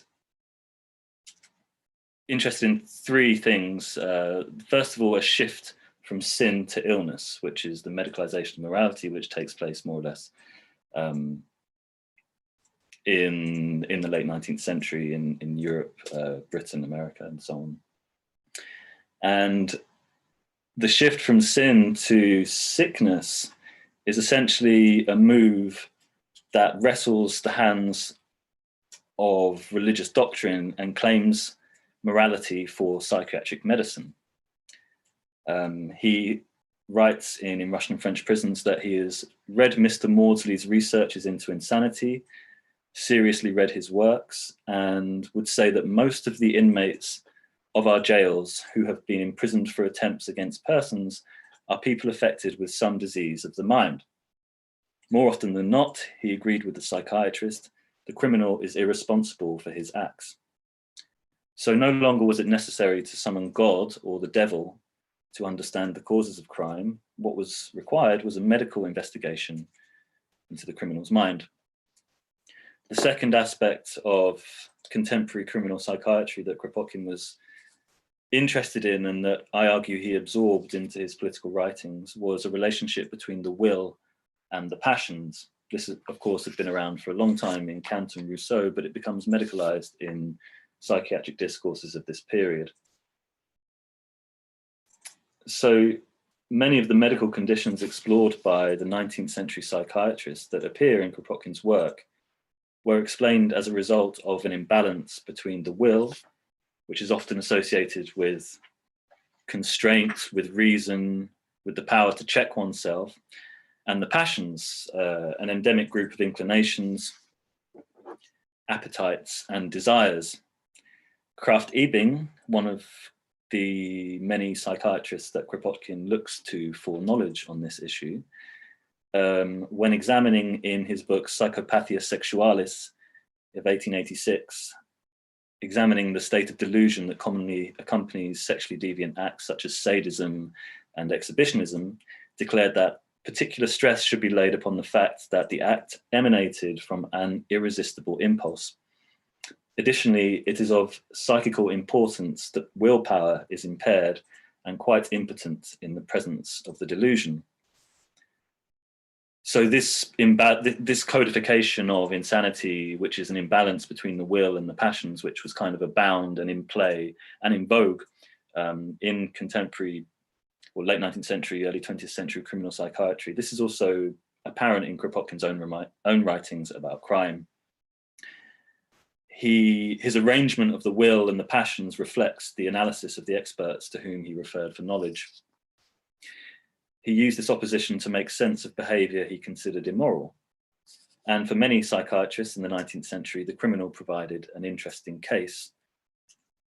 And so, to quote, "All transgressions against the established principles of morality can be traced to a want of firm will.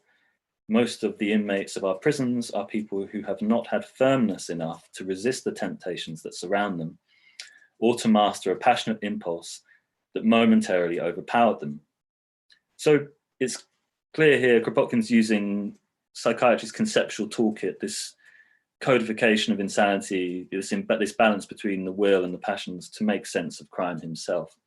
And he's quoting directly psychiatrists such as Krafft-Ebing to make these points. You know, he was making the argument that crime and acts considered to be immoral can be explained in medical terms as having their causes in mental states and conditions. So, like the scientists that Kropotkin read, and this is about the third point on this slide, Kropotkin's discussions of crime have a keen interest in the notion of abnormality. This is an historical attribution, of course. This isn't my own understanding of abnormality. This is how the historical actors that I explore use this scientific language. So once medicalized, immorality could represent the occurrence of a deviation, so-called, in the individual from a healthy to a pathological state. Severing morality from the soul and securing it within the body rendered demarcations between good and sinful largely meaningless in the face of a biomedical appreciation of moral health and moral sickness. The so-called psychopath, as Kropotkin put it, was not sinful or morally bad, but ill. As a form of political deviance, crime was often caused, it was believed, by forms of biological deviation in the individual's body. And here we have the quote on the slide: "The causes of the violence must be sought long years before. And if we push our analysis deeper, we discover that this state of mind is itself a consequence of some physical disease, either inherited or developed by an abnormal life, some disease of the heart, the brain, or the digestive system." So such a reading of criminality is indicative of the forms of knowledge constituting the biopolitical dimension of Kropotkin's anarchism. He explained the political problem of violence by studying illness in the body of the criminal, and in so doing, medicalized deviant behavior. As a result of degeneration, moral sickness confirms to Kropotkin the existence of processes of biological decay lurking in societies and existing and operating on individuals. As the quote makes clear, the victim of this disease has come to their deprived state as an organism capable of biological metamorphosis, either inheriting its deviation or acquiring it through adaptation to, in quote, from the above quote, abnormal life. So much for a brief overview of Kropotkin's biopolitical understanding of crime and the criminal, a lot of which he's kind of taking and inverting and inflecting from existing ideas in criminal psychiatry that were kind of interesting to him and that he used to absorb into his own reading of the subject. And I'm interested in how these ideas then fed into his anarchism. How did these ideas that were abound and in vogue and in play in criminological and criminal psychiatric discourses of the time play into his critique of the state? And for the sake of this paper, I want to focus and narrow down on his critique of state punishment. So these core epistemological assumptions about the biopolitical nature of crime are at work in Kropotkin's anarchist critique of state punishment. He wrote about the St. Peter and Paul Fortress in St. Petersburg, Sakhalin Island, Siberian exile in general, and the French prisons of Lyon and Clairvaux.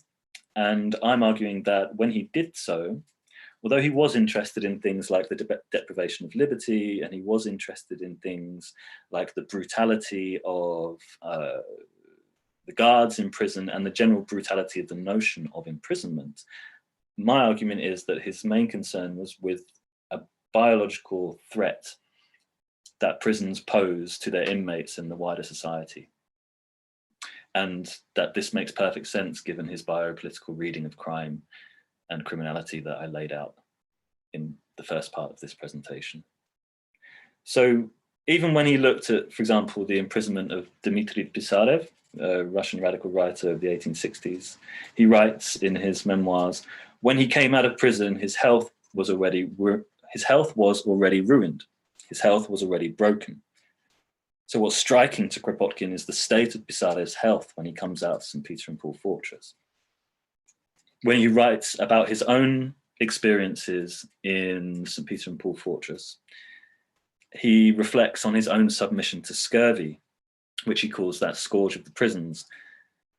And in doing so, his work emphasizes the illnesses caused by imprisonment, the worsening of the prisoner's physical and moral condition.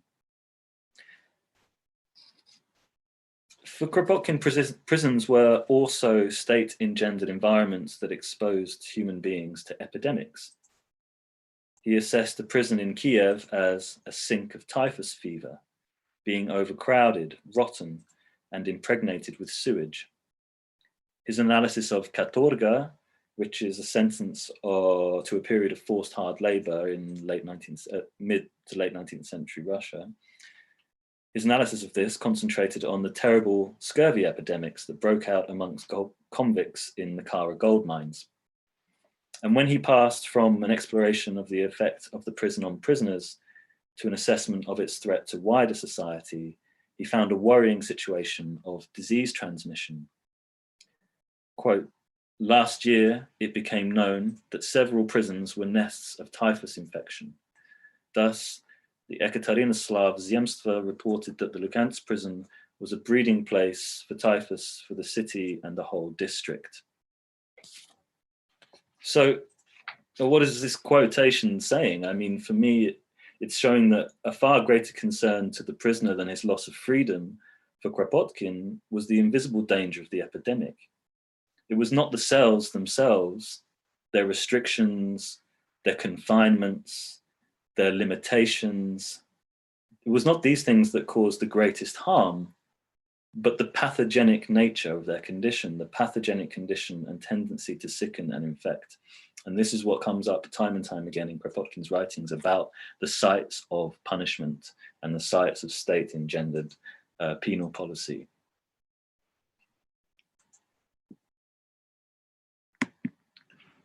Part of Kropotkin's critique was a claim that prisons produce criminals. And on the face of it, this assertion appears to be unrelated to Kropotkin's biological understanding of state power. Yet the argument that the state, in creating criminals in prisons, reveals its biological danger made perfect sense to Kropotkin within his broader medical understanding of deviance that I described earlier. If deviant behavior was a consequence of an individual's poor medical condition, then crime could take on a literal biological dimension.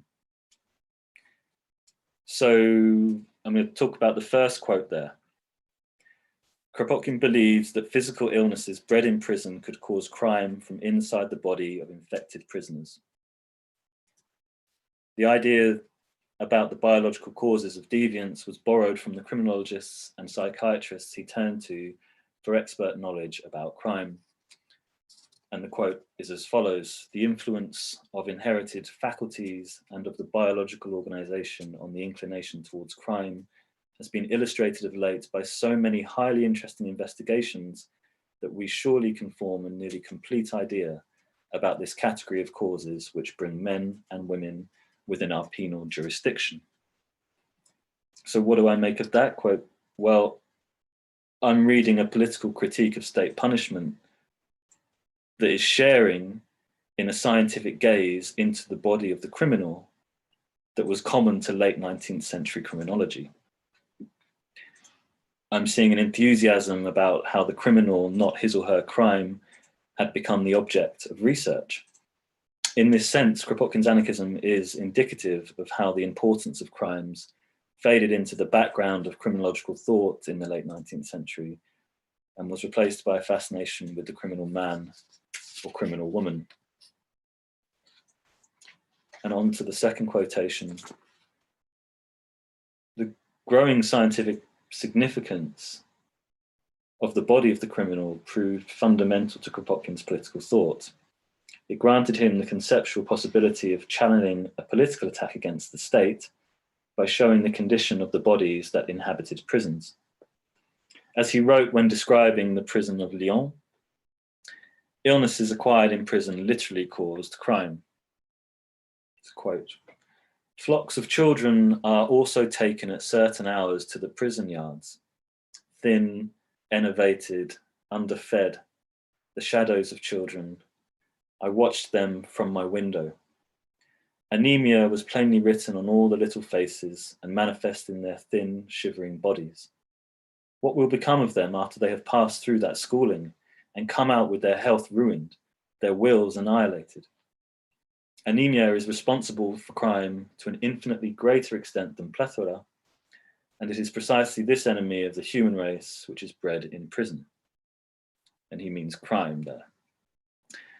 So clearly there's a direct link, right, going on in Kropotkin's writings about crime, the criminal, punishment, and the bodies of people inhabiting those spaces.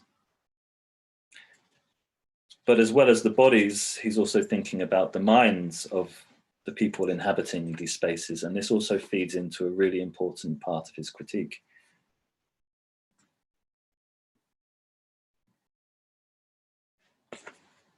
So he thought that the state's punitive technique of isolating prisoners worsened their mental condition, which in turn predisposed them to violent and immoral deviant behavior. The life of an imprisoned individual, he wrote, takes on such a character as to make it belong entirely to the domain of psychopathy. Krafft-Ebing himself had no idea of the aspects it assumes with certain prisoners in solitary confinement.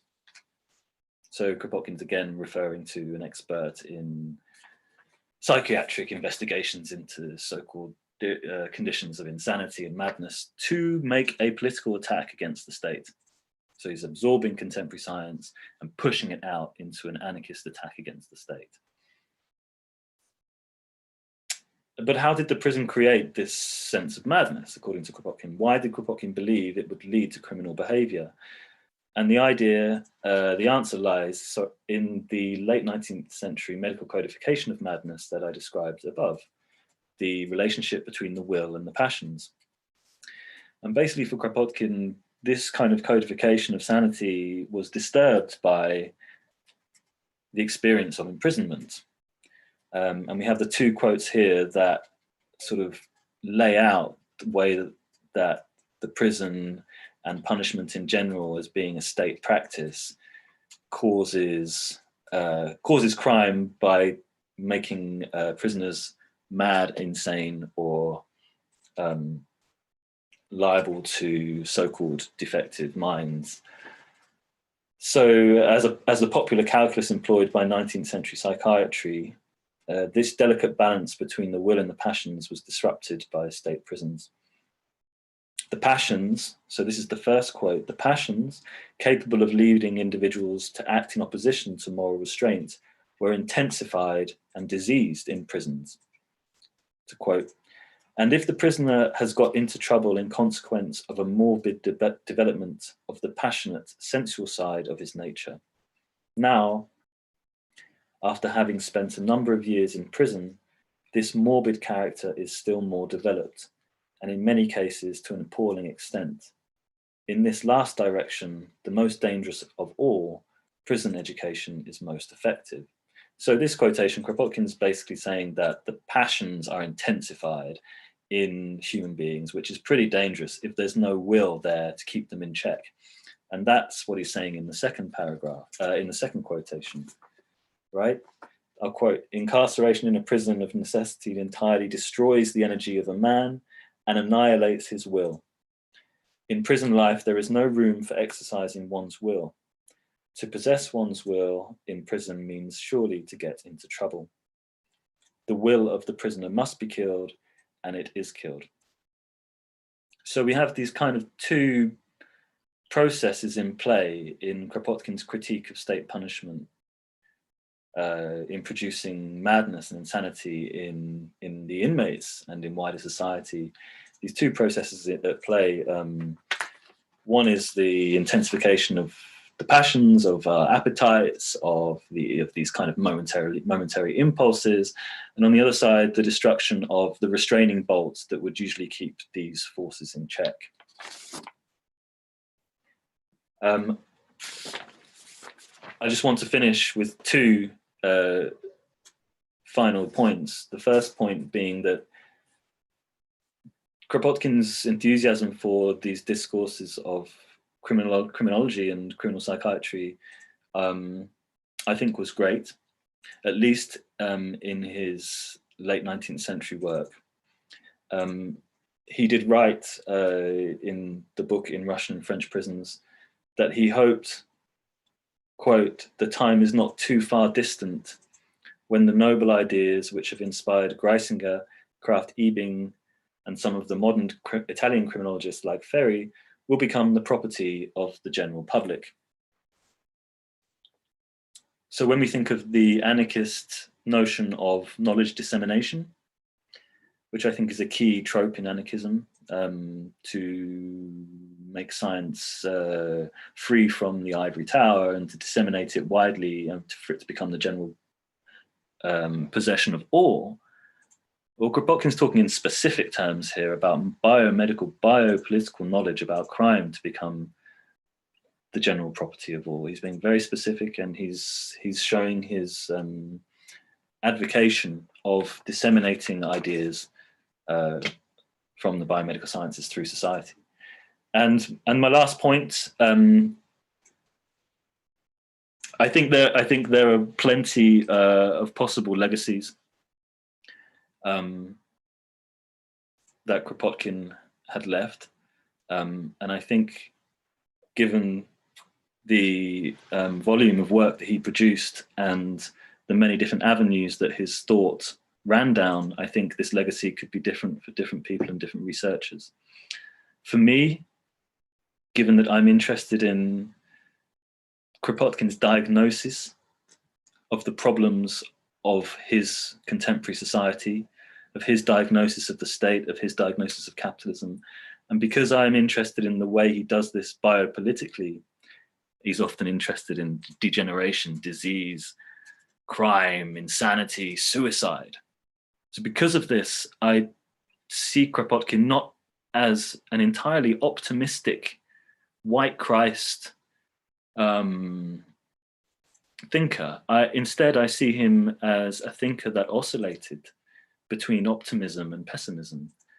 I see him as a thinker that flirted uneasily in making his diagnoses and remedies between scientific identifications of threats and scientific identifications of solutions.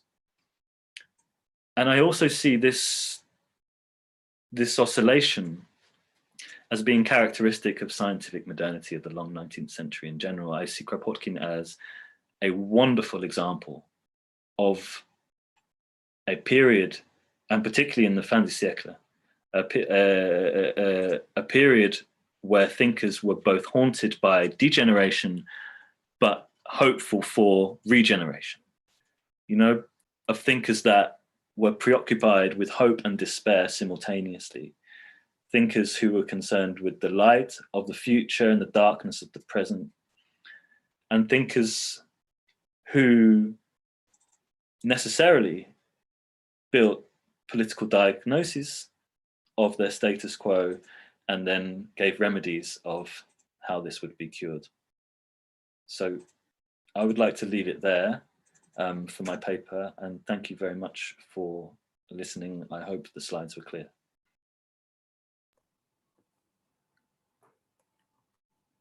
Can I go on the full screen now? Yeah, go ahead.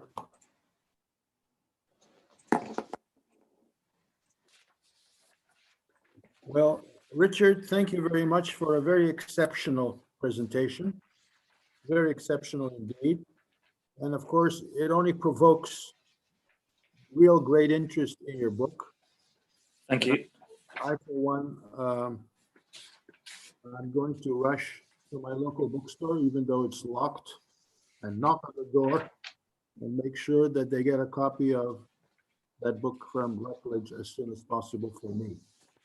And I'll share it with the many people here in Montreal, the knowledge of getting the book and reading the book, and maybe we'll actually create a discussion here in Montreal, a discussion group around your book, and we may be in contact with you about that. That would be great. Yeah. I would be glad. Well, you know, a book is not the same thing like seeing you here in front of us and interacting with you. A book is often a dead thing in your hand unless you find ways of making it something new. So that's what we're going to try to do. So let's open up the channels for questions, for discussions, and I want to invite people to pose their questions orally, because there's nothing more interesting than the human voice. But if somebody absolutely insists on not doing that, either Richard or I will read the question or the comment on the chat and react accordingly. How's that for a procedure? Great. So let's start with whoever wants to speak first. I asked the first question, so let me go first. Okay, I hope this doesn't produce feedback. We have feedback. Okay. Okay. My question was, my statement first is that criminality and psychopathy are strongly linked, to really been linked closely. And did Kropotkin recognize this? And did he have any suggestions for a cure? Because psychopathy is now seen today as practically incurable through any kind of psychotherapy or psychological or medical means. So did he have any sort of program for therapy or healing of people with this condition? Yeah, remove the state. It entirely a result of the environment they're in. Thank you for your question, Bruce. The first point you make, that crime is heavily linked with psychopathy, right? Yeah. See, the emergence of this idea in criminology and criminal psychiatry in the works of the thinkers that I was talking about, those thinkers that Kropotkin cites in works like in Russian and French prisons. I'm interested in how this idea came into being around this period, where crime becomes medicalized, where understandings of criminal thoughts, criminal actions become medicalized, and the bodies of criminals become an object of study like never before, and where sin is essentially abandoned as a barometer of an individual's criminal propensity and as an explanation for criminal acts. So I'm interested sort of archaeologically, historically, in how this emerging discourse, let's call it the medicalization of the moral rule, is picked up by Kropotkin, right? It's picked up by Kropotkin, and it's fed into a anarchist political philosophy, in which, leading on to the second point that you make about a solution, well, in this paper I was given, I explained the diagnosis. Kropotkin's solutions are political, they're revolutionary. If it is the state and if it is capitalism which are causing illness, psychiatric illness in people in prisons, then it is the removal of those things, which is the curative cure to the kind of degenerate condition, so-called, of the human condition in that period. So the solutions, the treatment is revolution. The treatment is the eradication of the state. I'm speaking obviously for Kropotkin. The treatment is in the eradication of the state and in the eradication of capitalism, state capitalism. I mean, he speaks also about, I mean, there was a criminologist, Pinel, in the late 18th century who wanted to remove the chains from so-called criminal lunatics in asylums. He just wanted to remove the chains, and he said that this would heal them, this would cure them. And in a sense, this is a microcosm of what I believe to be the kind of the medical curative aspects of Kropotkin's political idea of revolution. That's a very succinct and clear answer to the question, Richard. And of course, Kropotkin was right. The solution is revolution, social revolution. And how many prison reformers or even prison abolitionists, and there are quite a few around, ever dare to utter that kind of bold conclusion? But how can you avoid it? How can you avoid it?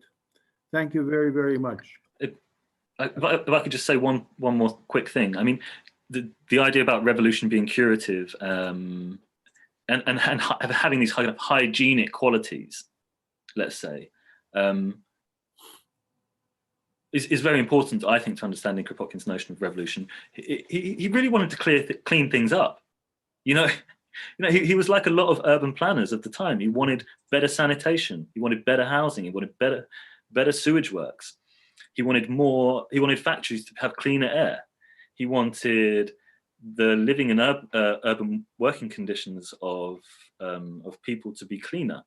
He wanted to make prisons, or he wanted to abolish prisons, but he wanted to remove this kind of institutional pathogen that he would have called it. So yeah, revolution for Kropotkin is a lot about cleaning things up. Thank you, thank you. Bruce, do you want to ask a supplementary question? No? Not really, except there's a Canadian psychologist named Robert Hare who has studied psychopaths, and he has come to the conclusion that they are practically incurable no matter what kind of environment you put them in. There's something deeply wrong, whether it's from early life experience or some kind of a brain defect. And he found that wherever you put them, they tend towards criminality, and they have a particular set of characteristics, like Donald Trump, okay? Yeah. And I just wondered if he recognized that, or whether he's not totally as an environmental, caused by the prison scene.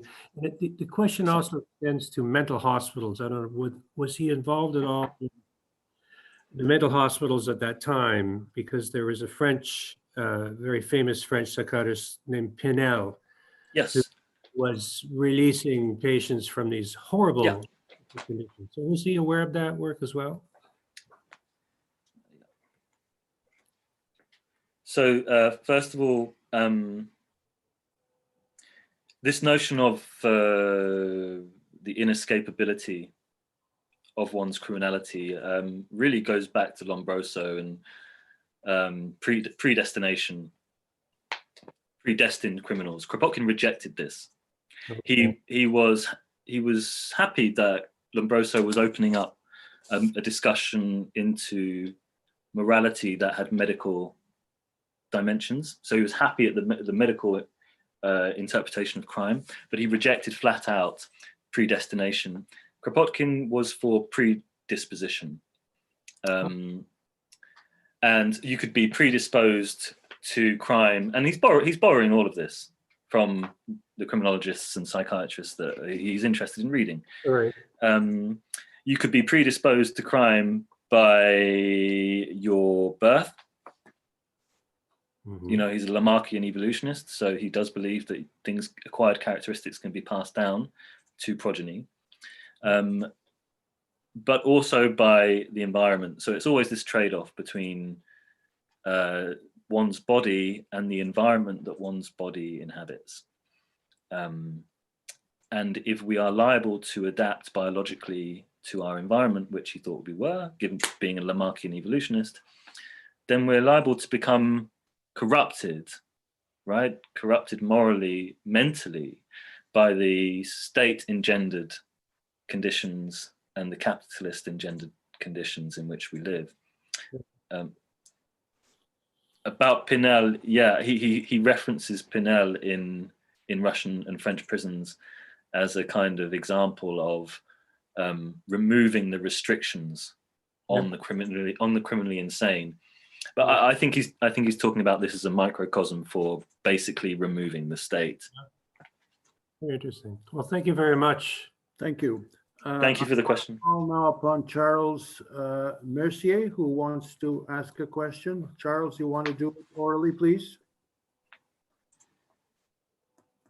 If I may interject, in the comments section, we decided to go by the from a queue.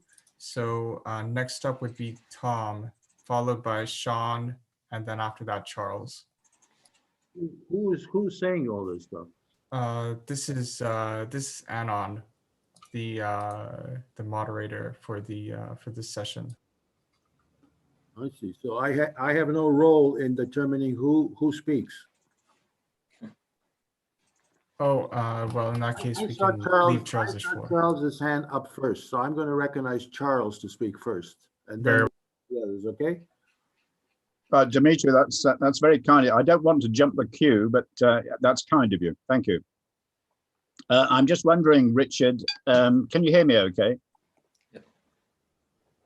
I'm just wondering, when Kropotkin gets rid of the idea of sin and replaces it with, if you like, medical illness, does he talk at all about, I suppose, what would have been one of the big concepts of the time, and still is, and that is the concept of evil?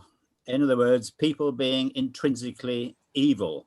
Does he talk about the concept of evil at all, or does he just simply reduce evil behavior to a biologically determined, if you like, neuropsychological fault in the machine? Good question. Obviously, he is religious, this guy. Is he? Yeah. Did that make sense? Yes. Yes, it made perfect sense. Thank you for the question. So he makes specific references to sin, notions of sin and notions of evil. It was actually extremely in vogue at the time for psychiatrists and criminal psychologists to, in their papers, in their work, to kind of abandon these things. You know, we can never understand humanity properly if we carry on with this discourse. We need to understand that these people are irresponsible for their acts. Otherwise, we cannot cure them, and we'll end up being society, you know, in perpetual kind of judgment of ourselves without any understanding and without any kind of resolution. This was a really popular idea, and it's in Kropotkin's writings.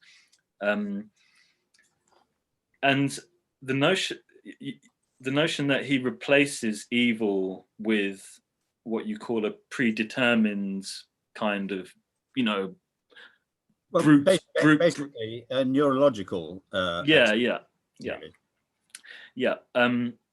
But the problem is it's not fixed, because Kropotkin was a Lamarckian evolutionist.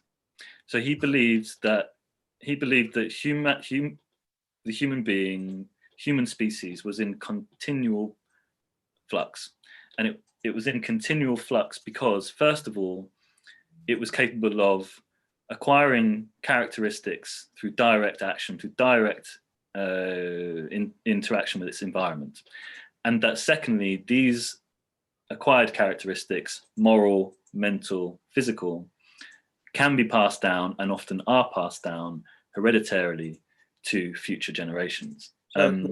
Can we assume that then that the psychopath who as the previous speaker was saying, generally thought to be incurable, can we say that Kropotkin believed, in fact, that such a person was modifiable because they could actually learn new tricks, and so there wasn't such a thing as a irreparable brain disorder, as it were. Is that where he stands? Yeah. So I mean, as I said before, I mean, a good way to gauge where Kropotkin is to see how he's to see which criminologists he's praising full on, and that's basically a guy called Enrico Ferri, who was one of Lombroso's disciples in Italian criminology, who wanted to basically say that crime is a product, or crime is a product of a nexus of causation between the body, the environment, and the political, socioeconomic conditions that we live in. So yeah, all of these things are in play. And because he believes that conditions can change individuals, the environment impacts upon the individual at all times. If you change the environment, i.e. revolution, then you can change and healthify, let's say, that's what he would have said, individuals in society. In a sense, the key comes to, I mean, if taking Lombroso as an example, I mean, now he's now usually, as it were, reviled as being a sort of, hereditarian ogre, basically. But Kropotkin is of the view, really, even though he is, in a sense, a biological materialist, he is of the view that the environmental actions can impinge on the biological substrate to such an extent that they can actually be changed. And so he is on very much the side of hope and regeneration as opposed to despair. Well, what you just said is completely right. I think, but he's having to diagnose these. You know, the reason why I think he's caught between despair and optimism is because, you know, if you don't have revolution, you know, he's identifying what's happening if you don't address these issues. And currently, in his late 19th, early 20th century social status quo, things are looking pretty bad. And his writings are permeated with descriptions of the status quo. And that status quo is filthy, it's degenerate, it's sickened, it's diseased, it's riddled with crime. So although, yes, he was an optimist, his optimism was fueled by his pessimism. I really see that wonderful ambivalence at play in Kropotkin's thinking. Yeah. Thank you very much. Thank you. Thank you. Mark, are you going to call upon the next person? Yep. So the next person would be Sean. However, Thomas Putin had a question, but he had to go. Therefore, I will ask it for him on his behalf. He asked, is there any connection between Kropotkin and Foucault? Was Foucault influenced by Kropotkin? Oh, that's an interesting way of putting it. I would, for me, Kropotkin's biopolitical dimension. So, in his critique of prisons, in his critique of urban and working environments, and so on and so forth, I see him as an example of what Foucault identifies in the long 19th century as the emergence of a biopolitical reality. So yes, I don't know about Foucault being influenced by Kropotkin, but my reading of Kropotkin is certainly influenced by Foucault.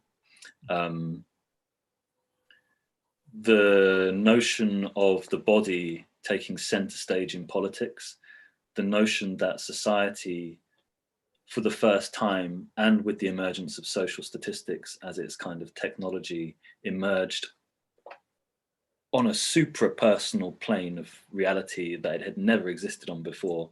These things, of course, are and were identified by Foucault as being particular political developments of the 19th century. And he was interested in looking how the nation state operated on a biopolitical level, right? In relation to its population, in relation to its urban planning, in relation to its treatment. I mean, I was only looking the other day, earlier today, at a list from the Harbin medical hospital of soldiers that were returning from the Russia-Japanese War, of which Kropotkin wrote about in 1904, and the list and the documentation and the list of so-called illnesses of the soldiers was huge. You go back 80 years and you're not getting that in war. You're probably not even getting that in the Franco-Prussian War, to be honest. So the emergence of a certainly there's a relationship between Kropotkin and Foucault. The relation that I see is basically that Kropotkin proves Foucault was onto something, because Kropotkin for me is a perfect example of a biopolitical thinker, whereby the health of society and the health of individuals become a biological reality in and of itself, as an end in itself. The interesting thing for me is that Foucault's mainly looking at how states took on a biopolitical relation to their populations and to their activities in their statecraft. And I'm looking at how an anarchist who disagreed, who wanted to end states, how an anarchist was a biopolitical thinker. It only shows the pervasiveness of biopolitical thinking of the period. I mean, it was politically promiscuous. It didn't matter if you're conservative, often. Not everyone, but it didn't matter really if you're conservative, radical, urban planner, bureaucrat, state manager, scientist, criminologist. Often, and it's entrenched in our thinking today too. We still live in a biopolitical reality more than ever before. Often, these things were like assumed epistemological basis of reality, right? They didn't separate political thinkers, and Kropotkin had a difficult time with notions of degeneration, being an anarchist, and this is a good area that really highlights this tension of a biopolitical anarchist thinker. So, of course, probably many people know anarchists were the object of attacks by people like Lombroso, right, who was measuring their heads and bodies after they had been executed in the mid to late 19th century. And although you're right, Charles, Lombroso today is considered to be a bit of a quack, actually at the time he was a fully funded kind of Congress visiting, high-flying, leading scientist. So it's not, we don't really get very far if kind of historically we start saying that we don't take someone's science seriously because now they're a quack. We have to look at the conditions then, and then he was taken very seriously, and so was criminology. But Kropotkin was attacked as an anarchist for being degenerate, but then he also attacked the bourgeoisie himself and pointed to their degeneracy. So he's kind of using and flipping the same biomedical discourses around in the service of his anarchist politics. Thank you, Richard. Mark, who's next? Our next question comes from Sean. I will give him the floor to ask away. Hey, can you hear me okay? Perfect. Yep. I can't see though. Can't you? Am I too... Oh, maybe I'm... Maybe you got the wrong view on, but I can see me. Hi, So... hi, how you doing? I saw... I saw your talk for the conference. Very good. Was it Saturday? I've lost track of the weekend. It's been a long one. It was. I think here in the UK, it feels like a bit of a weirder time as well to have a conference. I think you're in London, aren't you, Richard? So maybe you feel the same. Yeah. My question, I'm not sure if you can definitely answer this because I know you're kind of more of a intellectual history focused. But I wonder if you know if Kropotkin had any kind of legacy and influence on the prison reform movement in the past. Obviously now, you know, a bit more maybe with prison abolitionism, but in the kind of like contemporary time period. And I was going to ask specifically about prison reform movement in Britain, but I think Bruce also asked a question in the chat about Russia. So it might be worth kind of, if you know about both, talking about both. Yeah, I don't know how and to what extent his writings on crime and the criminal and punishment went towards influencing discussions around prison reform, either in Britain or Russia. So that's that. I mean, I guess we could rather than putting a full stop, I could maybe just put a comma and say, but what perhaps would he have thought of reform of prisons? It's quite interesting, really, because you know, you could say, oh, well, if you just cleaned up the prison, then surely he would support it, right? Because, I mean, from a biopolitical perspective, if you get a clean prison and none of the prisoners are falling sick inside, but then he would still be against the brutality, and he'd still, I mean, we're talking about the reality then too, right? Like turn of the century, fin du siècle, where there was much more brutality, arbitrary brutality at that. So he would still be, he would still object to that. He would still object to the kind of arbitrary deprivation of liberty, and he would still reject to confinement, solitary confinement and restrictions. But the reason why even a clean prison would still pose a biological threat is that some of those conditions just necessarily sickened people psychologically and morally. So it doesn't matter how clean your cell is, if it's turning you mad. Sorry, if you can turn mad in there, it doesn't matter how clean, then you're being affected biologically, psychologically by the state engendered prison and by the political status quo of the time. So I'm sorry I couldn't answer your first question, but I tried to just I think there's a few things that you've kind of talked about the influence of environment.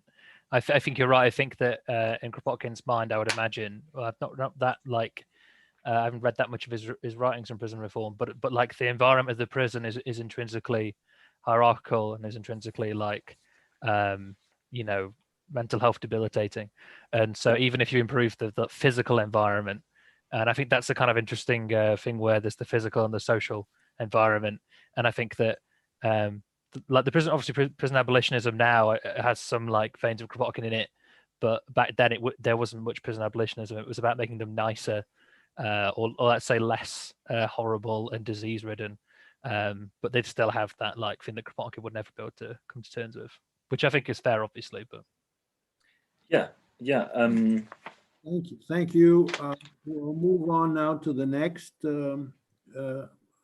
Mark, can you tell us who's next? Yes, that question would be from myself. My question comes in two parts, but I'll just start with the first part at the risk of taking up too much of the speaker's time. Why do you think we still imprison individuals despite the mountain of evidence we find in contemporary psychology that confirms Kropotkin's thesis that prisoners mostly commit crimes due to lack of their basic needs met? And being a optimistic person who also thinks in pretty pessimistically, even after post-revolution, what is to be done if violent acts continue while a person's basic needs are met and rehabilitation does not work?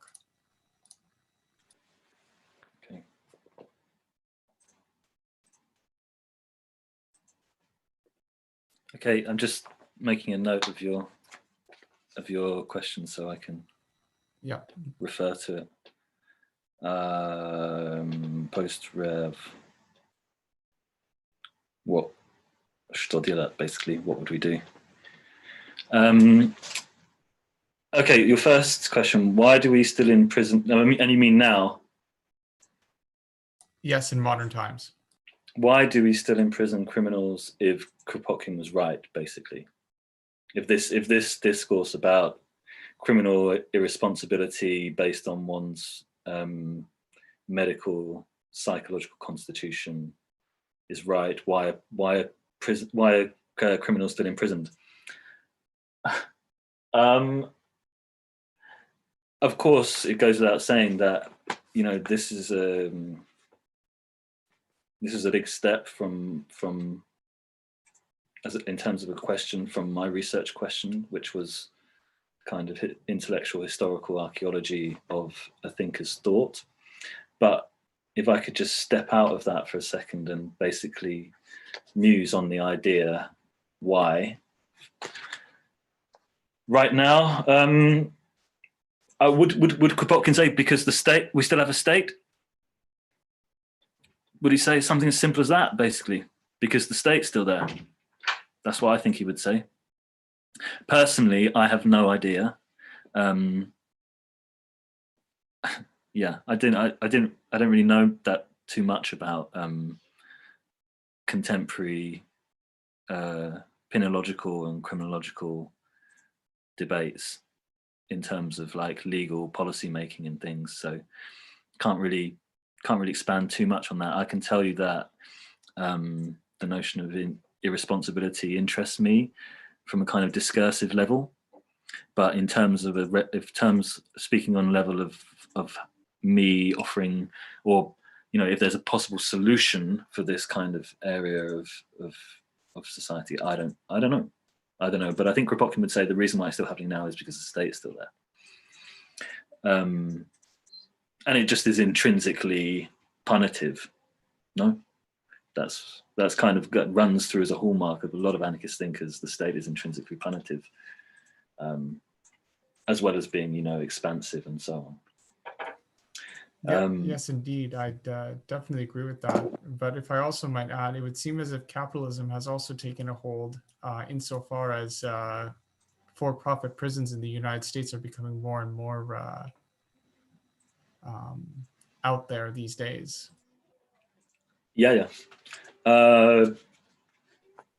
Sure. I mean, one of Kropotkin's arguments that I couldn't talk about in this paper because of the scope of the paper, but I speak about in the book, is that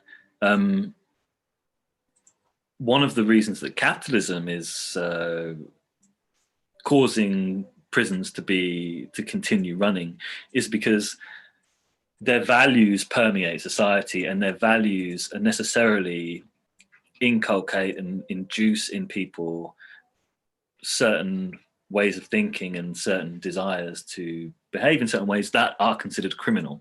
So essentially the prisons are going to be full. The idea is the prisons are going to be full if capitalism is there, and the prisons are going to continue existing if the state is there. And it's like a nice self-fulfilling prophecy. It's like a nice idea of a conveyor belt whereby capitalism is basically morally corrupting people, which leads to behavior that's like crime, and then they fill the prisons. If I may add a comment to Mark.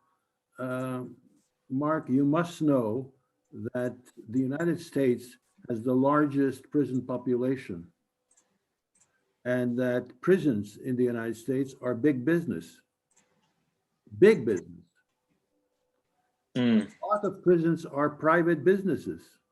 Money. What else is there? Can I ask you to identify the next person who raised their hand, which is Kristen? Yes, of course. Next up, we have Alex. I will give off the floor over to him. Okay. Hello, do you read me? Yes, loud and clear. Well, first of all, thank you, Black Rose. Thank you, Richard, for sharing these precious moments of libertarian education. And next, my question is, do you know if Kropotkin wrote about other environments of biopolitical power, other spaces which could be the army, schools, family, factories, and so on? Thank you. Yeah, Alex, great question. Not only because I can answer it, but yeah, it's a really good question. Yes, and I chose prisons today for to use one microcosmical example, but in the book I speak about battlefields. I can't. You've turned your camera off, but I speak about battlefields as being places where men he thought were literally maddened, and this was an emerging idea in the late 19th and early 20th century, right? And I touched on this earlier. I would say even in 1870, the extent to which soldiers were analysed psychiatrically was nowhere to the extent that they were being so just in 1904 and 1905 in the Russia-Japanese War. And in the Russia-Japanese War, you also get trench warfare for one of the first times. And when Kropotkin writes his work, which is called Modern Wars and Capitalism, for a British audience, he's writing basically describing the insanity of the trenches. The way he describes the degeneracy of the soldiers is almost like they're turning into brute, wild animals. And this is a wonderful kind of trope of modernity, right? That war reduces our civilization, the mask of civilization, and we can see underneath our kind of brute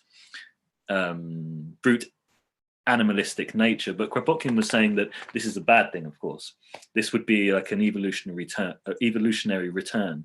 And you're right to speak about them as environments, because being a Lamarckian evolutionist, that's what he would have thought the trench as being: a certain environment in which organisms were living, and these organisms were adapting to their conditions and regressing essentially biologically as a result. So the battlefield, I have a whole chapter of that in the book. It's called The Wild Beasts of Battle, because that's what Kropotkin refers to the degenerate soldiers as. Urban working and living conditions, yes. He writes about that extensively, and I have a chapter of that in the book as well. So that's including factories, that's including dwellings, rooms. His article To the Young, right? I mean, he has a whole section in there where he's saying, now imagine if you were a doctor and you went to our cities. And I just thought this is so indicative of the way Kropotkin's thinking. Why would he ask somebody to take on the perspective of a doctor when viewing the modern city if he didn't think as a biopolitical, if he wasn't so taken with a biopolitical way of viewing reality? He could say, I don't know, put on a moral hat and come and judge our cities morally. But no, he's saying, look at our cities from the perspective of a doctor, and you'll see that they're sickened. What else? I mean, yeah, and then also in addition, so there's those environments, but he's also one of the, I think my favorite chapter in the book is his condemnation of the bourgeoisie as the degenerate class. So while what was popular around the time is that alcoholics, prostitutes, anarchists, the urban working class, les misérables, and so on were being identified as the degenerate classes of society, Kropotkin was taking these ideas and flipping them around and firing them back in his analysis of bourgeois culture.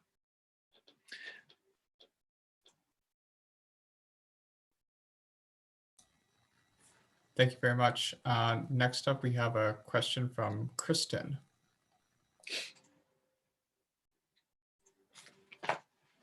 Hello, can you hear me? Yes, we can. Oh, yeah. Okay. I have to confess, I am ashamed that I did not watch your presentation. It was actually one of the most interesting ones I was interested in watching because, as I've said before, I've been doing some research into anarchist criminology and reading extensively their specific critiques of crime and punishment, their critiques of law, judges, prisons, and just trying to because I see that not many anarchists have actually done an extensive analysis of every aspect of their critique, like why laws are unjust, why the prison, why the death penalty, that sort of thing. But I wanted to ask you, well, two questions really. First, if you were aware of the deinstitutionalization movement, the anti-psychiatry movement, and particularly the work of the psychiatrist Franco Basaglia. So he was a noted Italian anti-psychiatrist who had this revolutionary idea at the time of like basically creating anti-authoritarian mental hospitals. And one of his mottos was freedom is therapeutic, right? And I remember reading something incredibly similar in Kropotkin in one of his essays on prisons and their moral influence on prisoners. He's saying, yeah, you just give people who are so-called mentally ill that kind of freedom to explore, to do what they want, and crucially not see them as entirely different from the so-called normal or average person. The idea is that if you create this social environment of acceptance and understanding and kind of like, you're not stigmatizing people, that in itself has a very therapeutic effect on the person. I only know about this because of a BBC program that looked into it. A particular one of the hospitals in Trieste, in Italy. So I was just wondering if you knew about that and the fact that it actually had major implications for like how psychiatry and how people treat mental illness globally. Like Basaglia's model has influenced many other models around the world. And my second question is whether or not you knew anything about the kind of prisons that are sort of touted as being incredibly revolutionary and radical in like the Nordic countries. Because when people talk about, the abolition of prisons and prison reform, one model that people look at is the ones in Norway, how they have low recidivism because they're basically constructed their prisons as like hotels. You go to the prison, you're free to move around. You're not locked up in a cell really. It's like a hotel room. You can do various types of activities. No one's restricting you. I was wondering what you thought that would have the implications for that on anarchism, because as you say, Kropotkin and many early anarchists necessarily believe that prisons were inherently authoritarian, inherently you could not be reformed. And we have some evidence to suggest that prisons in the Nordic countries, in some sense, somewhat disprove that, to the extent that they basically treat people just as like hotel guests, basically. So yeah. Kristen, could you turn your camera on? Yeah, sorry about that. I was trying to, but then I got into asking the question. Hi, Kristen. Yeah, thanks for that really comprehensive question. The first question, freedom as therapy. Yeah. And you speak about the article that is now at the end of, that is now chapter 10, on the moral influence of prisons on prisoners, which is now chapter 9 or 10 of In Russian and French Prisons, which is essentially most of, well, which has been a really important book for me in my look at this topic. And in that he references Pinel, right, who was opting for freedom as therapy as well by taking the chains from the asylum inmates. Is this Swiss-Italian thinker Bargazzetti? Italian, Franco Franco Basaglia. Basaglia. Yeah. But Thank you. yeah, thanks. Yeah, he is mentioned in. I think Kropotkin mentions him, or at least I think remembering reading him. No, it's impossible. It's from the 70s, Basaglia. Right. So first, he's right. It's Balgazzetti. Oh, I'm thinking of someone called Balgazzetti. Okay. No. Sorry, no. Franco Basaglia. He's someone said like 1970s thinker. This is the anti-psychiatry movement. Right. Sorry, I thought you were talking about someone. No. Someone from the early 19th century called okay. So, no, I don't know. My contemporary or like 20th century, late 20th century discourses on anti-psychiatry. I don't know. I'm not too hot on, so no, I wouldn't have come across that. But the notion that freedom is therapy was definitely there in Kropotkin's thinking. Although it's quite interesting to speak about anti-psychiatry, because for him they were compatible, right? Freedom being therapy, because we live, his idea was you disseminate the ideas abound in criminal psychiatry and criminology throughout society, so everyone can approach the criminal in an understanding and knowing way, right? We're treating them as a kind of victim of disease rather than a sinful, evil person with intentions that aren't in keeping with social harmony.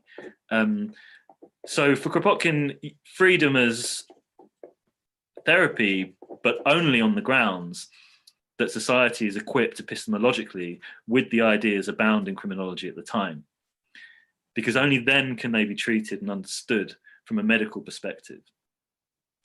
And this idea of irresponsibility is kind of catered for, is made possible by the transition from sin to discourses of sickness. And of course, it sounds obvious, right? We all grew up in a world where this is a kind of norm, right? It's the criminal that matters, not his crime, and depending on the criminal, the judge, the punishment will fit the crime, the criminal, not the crime. But then it was only, it was emerging then, as you know, of course. Your research seems to be in this area. So yeah. I don't know if that covers question one at all. Question two, first of all, I have no idea about Nordic penal institutions, but it did remind me of Bentham's Panopticon, right? And that idea was around in Kropotkin's day. And in fact, I think Bentham's Panopticon is, on the one hand, a really sinister apparatus of state surveillance, and that's another thing I would ask you in return. At what point to what extent do these Nordic penal institutions have the threat of surveillance or the possibility of being watched? Which is why, and then we self-govern ourselves, and it becomes a much more effective transmission of power rather than it's something that can be coerced or put down upon you. It reminded me of the Panopticon, essentially,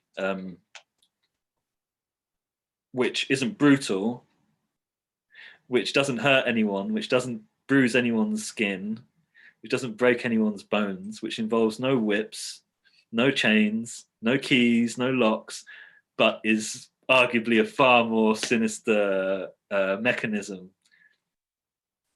Yeah, to go back, is like with regards to those prisons, I I think that they're often seen as kind of like the best solution under the kind of liberal state capitalist framework, because they have, it's touted the lowest rates of recidivism in the world. There was this famous terrorist, Anders Breivik, who murdered hundreds of people. He got sent there, and like that's just seen as the ideal form of what a prison could be. But like the consistent anarchists could still say that what you just said, a kind of panopticon, but still also have the Nordic countries really dealt with the issue of the state and capitalism to the extent that even if they continue changing along this kind of progressive path, once they somehow manage to get rid of those institutions, they just say, well, now that we think about it, imprisoning people, even in a hotel, just still seems kind of stupid or like useless now, that sort of thing. I think the last time people were imprisoned in a hotel is at the beginning of the pandemic, right, when people were coming home from holidays and stuff. Because it's the same. I was gonna say it's the same like point you made about like the anarchists were making the argument that just having these institutions, there's always the danger of reproducing or reinstantiating an authoritarian society. So even if they're this pleasant, well, that kind of thinking could keep on extending and extending and extending. Just recently here, I mean, I'm from Barbados. And so this type of stuff is interesting to me because recently we had this issue with young children in our schools defying the orders of a school principal and so on. So we have a culture where there's like, outside of the school, people will vend food and snacks and so on. And the school administration didn't want the children to go out there. Well, some children defied that. And then the solution was, well, we need more security guards. We need more like a kind of checking school bags and all that sort of stuff. And I was thinking, well, this is incredibly like authoritarian, invasive, but then where does this mentality come from? It comes from this kind of, to use a popular term now, carceral logic. I don't know if Foucault, I think that comes from Foucault or something, but that kind of reinstantiating the idea that, well, we need to be more punitive, we need to be more disciplinarian for people who like fall out of line without challenging the underlying reasons why the children or the criminal does anything. That actually goes back, I just wanted to touch on something quick with the issue of psychopathy, because I've been thinking about this as a so-called problem for anarchists as well. And from my perspective, when I hear of psychopaths, I watch a lot of American television. But when I see the psychopath, people like Ted Bundy or Jeffrey Dahmer or Rodney Alcala, it's fascinating how they're mostly middle-class white men. It's fascinating how most psychopaths, from what I see, tend to come from a particular class and group of gender, which have historically had a certain level of power and certain like power dynamics which favor them. And so I've often wondered really if psychopathy really is as like biologically like ingrained. Like why do you hardly ever hear about a queer black psychopath? Yeah. I'd like to pick up on that if I may. Can I just really quickly? Yeah. Yeah, great point. I mean, I'm not really in the business of saying what causes psychopathy or not. Obviously, I'm interested in unpacking the historical intellectual ideas of a thinker and seeing where he was getting them from and how they were fed into an anarchist argument.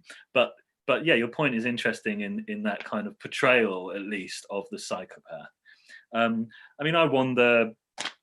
And I mean, I certainly,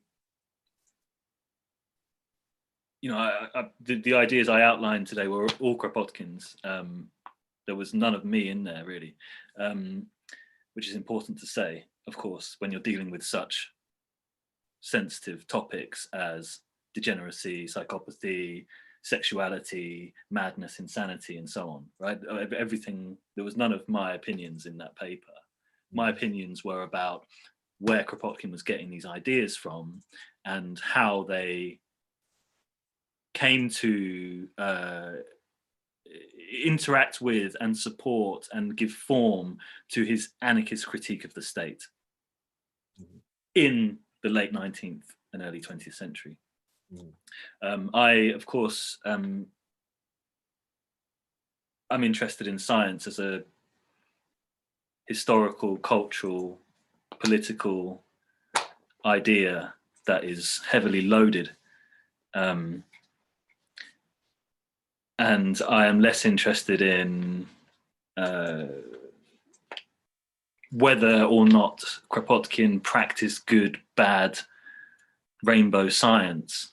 You know, that would be merely to take at face values the very idea that we should be historicizing, right? My interest in science is in how Kropotkin understood science. You know, why was he so? I mean, why was he such a scientist? He was such a scientist. Like, he was, you know, there was nothing that could escape that perspective. From love to reproduction to crime to soldiers fighting in trenches to, you know, to bourgeois males taking people out on dates. I mean, anything was subject to this kind of scientific perspective. And I'm not making a value judgment about that. I'm unpacking his conceptual toolbox. Yeah. But yeah, I mean, for me, it's kind of similar, but then also like, well, the kind of step forward, like once you get, well, for me, it's like once you get an understanding of their critique, you know, what do they propose as an alternative, and then how can we move forward from there?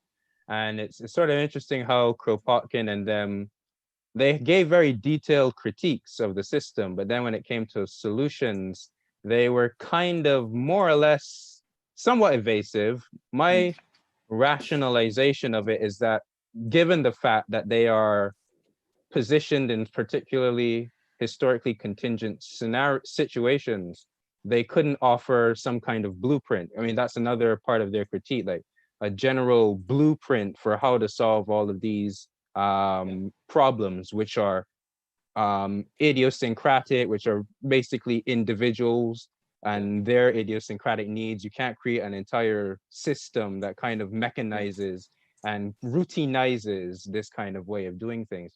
So I was thinking that they were giving both a very wise analysis, but at the same time, it makes you wonder, given how we hear now from the transformative and restorative justice movement, their perspectives on how they deal with things. Why didn't the early anarchists, in some sense, give examples from their own experience of dealing with like abusive relationships or the issue of like social conflict and so on? It's very much focused more on class struggle than on probably one of the most central problems that they are often asked, like, how do you deal with crime? Like, what's your example? And if you just said, well, you need to leave it up to the community, I mean, on the one hand, yes, but then what can you give us some examples from your own experience? So that's my interest. I think this step from diagnosis to remedy is really fascinating. I think I was watching Tom earlier. I was watching his presentation on this conference earlier, and someone asked him about why about Foucault and why is he not offering an alternative. The reason why Foucault wasn't offering an alternative is he didn't want to give a new language of power. He wanted to take the language of the existing power apart. He wasn't interested in creating a new one, otherwise he's undoing his whole project. And I think that's actually less related to Kropotkin and more related to Bakunin, if I may mention. I don't know how many times his name's come up in this conference, but Bakunin, to destroy is to create. You cannot, you got to chop the head of the king off before you start making blueprints for the future. So first step, before you start saying what's, my personal opinion is, it's absolutely fine to criticize without an alternative, because I think you need to take apart and dismantle and if that's what you want, and you want to change the status quo, and you want to do it fundamentally, and you want to, then you have to revolt first. It also goes into Stirner, right? Max Stirner. So Max Stirner didn't want any place with revolution, because revolution was creating new conditions, new causes, a new society, a new cause, a new thing to worship. Humanity, goodness. For Stirner, it was just first things first, revolt. Exalt yourself by jumping over the barriers to the metro entrance. Revolt, exalt yourself through an act of revolt. And I think Bakunin and Stirner have more in keeping with Foucault than Kropotkin, for sure. Because Kropotkin was offering a lot of like solutions, from statistical arrangements for the distribution of food, to all of this stuff about machines and factories and workshops, these whole like sets of garden villages and garden towns and crystal palaces and Chernyshevsky's moral collectivism and so on. So I prefer his diagnosis personally. Richard, can we give other people an opportunity to participate? Are you in agreement, everybody? Christian, all right with you? Oh, yes. Thank you, Dr. Morgan. But I just want to end by saying, I think Basaglia's work might interest you. And I think that the anarchist critique, leaving it up to individuals to figure it out themselves, could be some kind of like middle way between just giving a critique and then trying to come up with an answer. Like, it's up for the people themselves. But I'm sorry I missed your presentation. I'm sure it was brilliant. And yeah, you can see from my interest in this that, yeah. Christian, but, thank you. Thank you. Christian, listen to me. You can always go to YouTube and see the whole presentation. So don't give up. And write your comments right there on YouTube. Yeah, be sure to see it. Thank you very much for your questions and commentary, Christian. They were very valuable and contributed a lot to the conversation today. Next up, we would like to give Zane the floor, who had a question earlier. Okay. Hey, I had a question for you. So you're talking a lot about Kropotkin and his biopolitical lens he uses in looking to the prison system and all these other institutions. Did Kropotkin at any point also employ this biopolitical lens in analyzing contemporary anarchist movements in his day? And did biopolitics spread into anarchist thought and rhetoric outside of Kropotkin that you're aware of? Yeah, I'm just making a note of those things.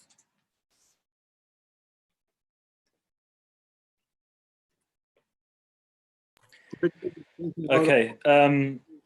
Richard is taking note of all these questions in preparing for his next book. Okay, it's good material. Zane, so I would say, so the first point about contemporary anarchism to him, right? Contemporaneous anarchist thinkers and movements that Kropotkin was involved in and so on. From my research, I can say that he's not, so that's really interesting.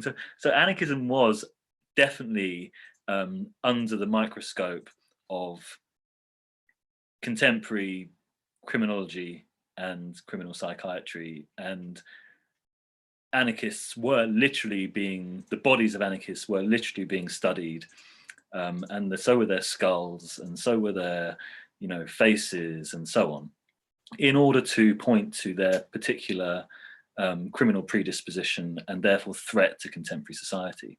So this wonderful, like perfect biopolitical example of making a political statement about a political idea, anarchism, by recourse to a biomedical examination of bodies.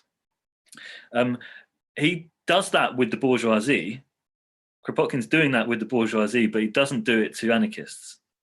In my experience of the research that I've done, which is either a intentional oversight or something that he just rejects because he doesn't see anarchism as dangerous. So I think that's the answer that I would give you. The reason why he's not doing that, because he doesn't see anarchism as dangerous, and it's only deviant and dangerous things that really get the treatment of, really get biopolitical treatment. I mean, think about the groups that are being analyzed biopolitically in the late 19th, early 20th century. Like I said earlier, alcoholics, criminals, prostitutes, the so-called degenerate classes, the urban poor, anarchists. But in the hands of this anarchist,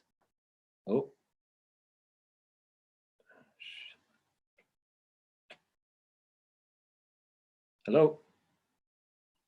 Yes, you're still on, and we can still hear you. Oh, did you hear me swear? Okay, whoops. No, that's okay. Don't worry about it. Okay. In the hands of this anarchist, he was actually flipping this around and trying to, use these discourses about degeneration in a way that allowed him to make an anarchist attack against the bourgeoisie. Are they in play? Your second question was, which is also very good. Yeah, I don't think so. What I tend to do in the book is I set Kropotkin up by looking at previous or other contemporary anarchist thinkers. Bakunin, Goldman, Berkman, Proudhon, Goldwell, whatever. And I'm saying that for them, when they critiqued prisons, they were looking at ultimately, fundamentally, or the center of their arguments were things about the deprivation of liberty, the brutality of the prison system. And then I say Kropotkin was also interested in these things, but he also had this really important biopolitical dimension. But there are other thinkers at the time who I would describe as kind of being biopolitically swayed, or having that lens, as you put it. Reclus, Elise Reclus would be one. And then there's a scholar called Richard Clemenson. I don't know if you've heard of Richard Clemenson. No, I'm not aware. If you could just talk briefly on them. Yeah. Richard Clemenson is a contemporary scholar. He's a professor of politics at Leeds University, and he has written widely on essentially what I would say would be the biopolitical dimensions of Spanish anarchism in the late 19th century, early 20th century, and in the 30s preceding the Civil War. And so, yeah, it's not surprising it was in vogue. But the reason why Kropotkin should be highlighted, it's all over his work. We're talking about an oeuvre that spans 50 years, and it's this biopolitical dimension is all the way through it, in snippets, but it keeps on coming up. It's threaded through it. So yeah, check out Richard Clemenson's work. I'll do that. Thank you. And then for those of us who do not have institutional access to your work and may not, because I looked up the book and at least for me as a university student, it's a bit out of my budget. Is there a way perhaps I think it's probably the ebook. Okay. But yeah, I know exactly what you mean. I didn't set that price. I don't know why they make it so bloody expensive. It's stupid, but on that note, I did post a comment earlier right at the top of the screen on the Taylor Francis website, and that has a whole host of abstracts from the book. So it doesn't have the entire book, obviously, but it has like a summary of the core chapters and types of authors that are involved. Yeah, and thank you, thanks. And also, I think you might even be able to buy the separate chapters electronically. I think that might be an option. I don't know.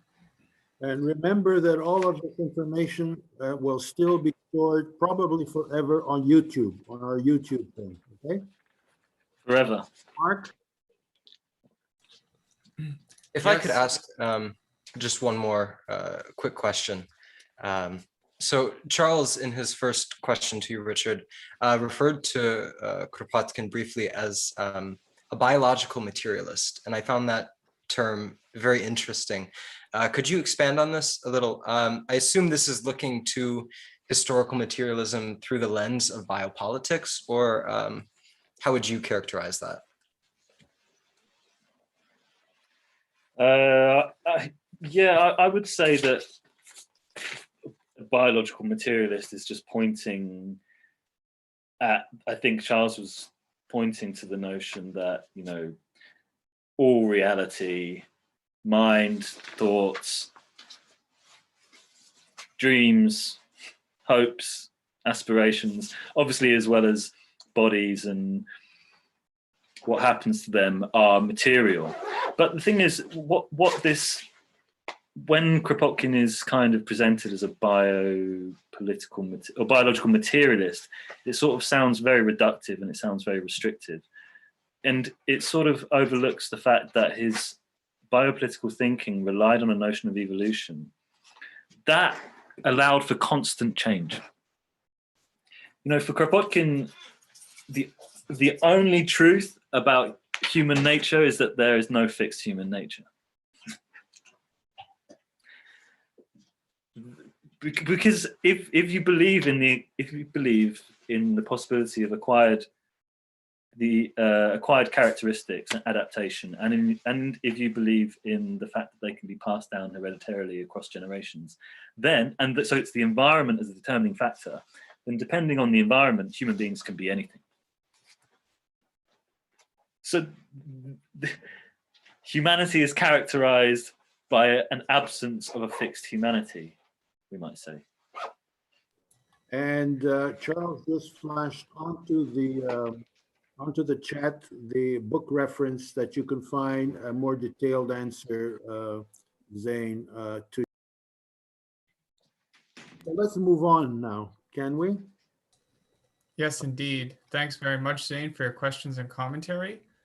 Keep in mind for all of the participants that your questions are very important and are highly valuable to the continuation of this conference.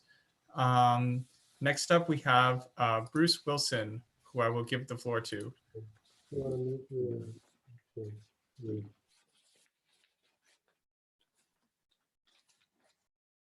Here. No, it's not going to work. Hang on. I'll use his. No, I'm on mute.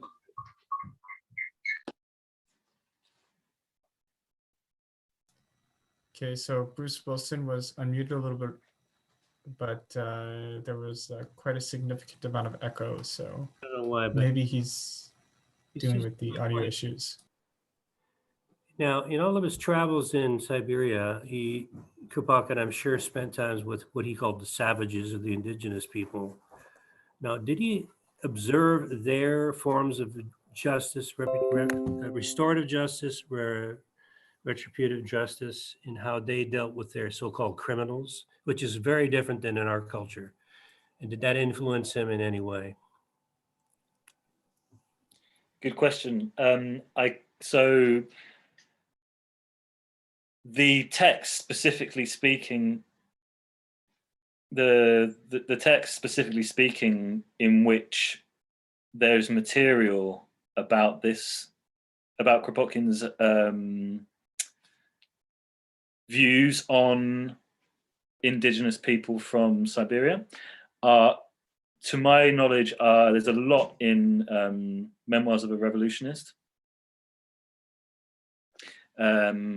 And then in some of his scientific writings, the Great Trans-Siberian Railway, I think in the late 19th century, the population of Russia in the late 19th century as well. I came across nothing in which he this is not to say that it's not there, but I came across nothing where he specifically speaks about tribal practice of dealing with what they what that society considered as deviant behavior. All I would say is that, and everyone's, I don't know, people, this is like Kropotkin's, one of Kropotkin's taglines, that what I witnessed in Siberia, what I witnessed when I saw communities in which the state wasn't at work, this is what made me an anarchist. Now, so although I don't know if any of that is actually containing your the specific idea about dealing with crime or deviance, it's plain that for him, in his reflections of his travels, that his interactions with indigenous peoples of Siberia made him believe in the possibility of a stateless society.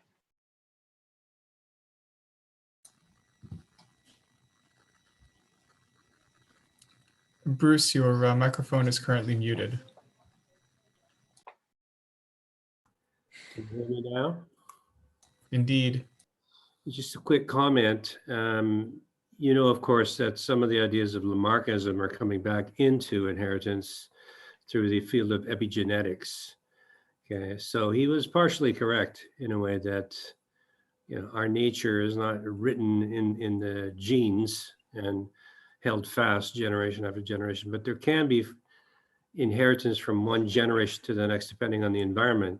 Although you can't say that it could be like criminal to criminal. Criminals don't necessarily breed criminals. It's more of on a subtle level, like our stress response or our certain personality characteristics, things like that. So he was partially correct, but not. It's a different way of looking at Lamarckism. Sure. Yeah, I mean, I'm sure Kropotkin was, I mean, correct. This is the thing, right? If we talk about science, we can talk about correct, and we can talk about right, and we can talk about wrong. And Yeah. I'm not really interested in these kind of blunt ideas. I see them as full stops. Truth is a religious term. I mean, I'm interested in meaning. I'm interested in meaning, interpretation. I'm interested in discourse, and I'm interested in ideas that can fluctuate. So that's why I stay away from, in my research, that's why I stay away from appraising with a value judgment whether Kropotkin was right or wrong, or corrected right science or wrong science, because to me it's just less interesting than how did he practice science? How did he understand science? Because the notion of science that he thought about was a totally different one to what is prevalent today. And for me, that's fascinating. That's not to say that for other people, research, good research is about, you know, if you're moving over towards more scientific disciplines or social sciences away from the humanities, then yeah, you're probably more interested in whether Kropotkin was right or wrong, let's say. Good reply, interesting reply. Mark, who's next? So currently we do not have any questions. However, what I would like to do is give you the floor, Dmitry, and give you an opportunity to speak about your thoughts and potential questions that you have for Richard. Actually, thank you for the opportunity, but I'm more here to help navigate other people's discussion rather than come into the picture myself. But if there are no other questions, no other comments, maybe some people have a second round I see Charles has something to say. But we do have to finish up pretty soon. So very, very quickly, it's just on this point of answers. Can you hear me okay? Yes. Yes, we can. What Kropotkin does to me as a scientist, and he talks of himself as a scientist, and he derives value systems from science. And one of the things I think runs through his work is that one has or the values that science provides are the values by which we should live. And one of those values in science is honesty of communication. If you do your experiments and do your science, you have to communicate honestly. And that's exactly what he was doing with the reappraisal of the Darwinian survival of the fittest thesis. He was communicating his results, or his thinking, honestly to others. And that is from whence he derives his moral code. So in a sense, I think I possibly would take slight issue with Richard in his dismissal of the pursuit of truth.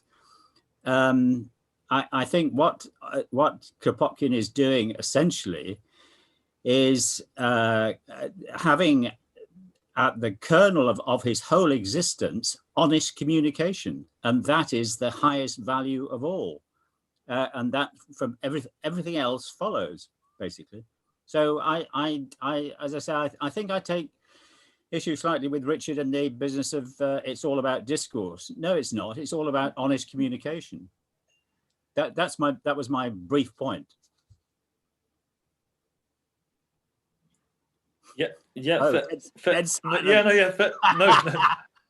Fair point. Fair point.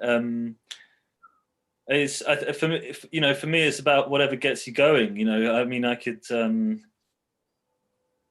whatever gets you going, whatever gets your intellectual juices flowing. And for me, truth is a shut door, and truth is a full stop. Truth is violence, isn't it? And I'm more interested in the entanglement and the messy. I'm not interested in clear communication and objectivity and so-called neutral knowledge.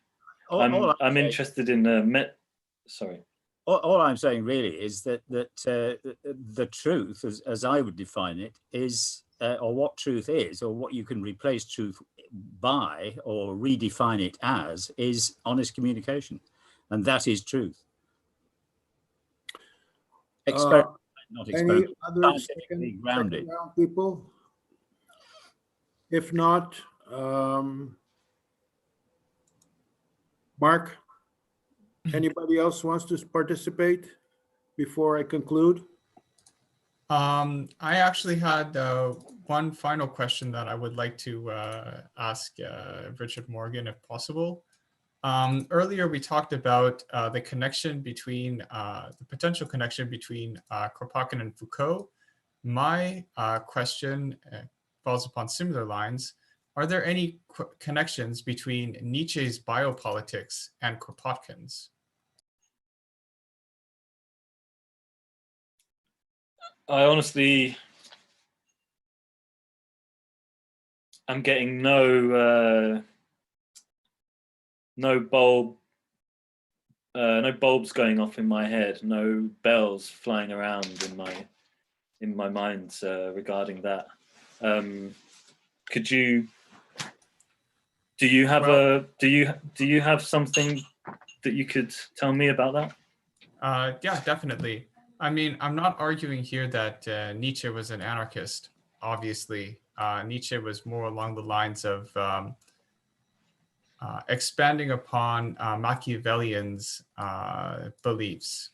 Though there was I was with a university professor who's a very influential Nietzschean, and he essentially made the argument that Nietzsche's philosophy is all about biology and all about the interlink between the way in which health and the political body are interconnected. As you may know, Nietzsche was not the most healthy of persons. And so the fact that he was unhealthy actually contributed significantly to his works. And then after that, we have kind of the post-anarchist field, which sort of borrows off of Nietzsche and kind of like the Deleuzian spaces, where some people would argue that they're anarchists. So that's where I was trying to kind of make the link, but it's very possible that this link is not something that can be made. Every link can be made. That's quite cheesy? Sorry.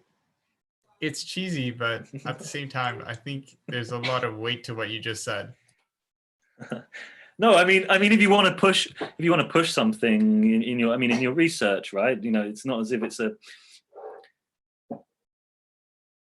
sounds like there's a lot there to be looking at, and links are there for people to make. They don't pre-exist and we find them.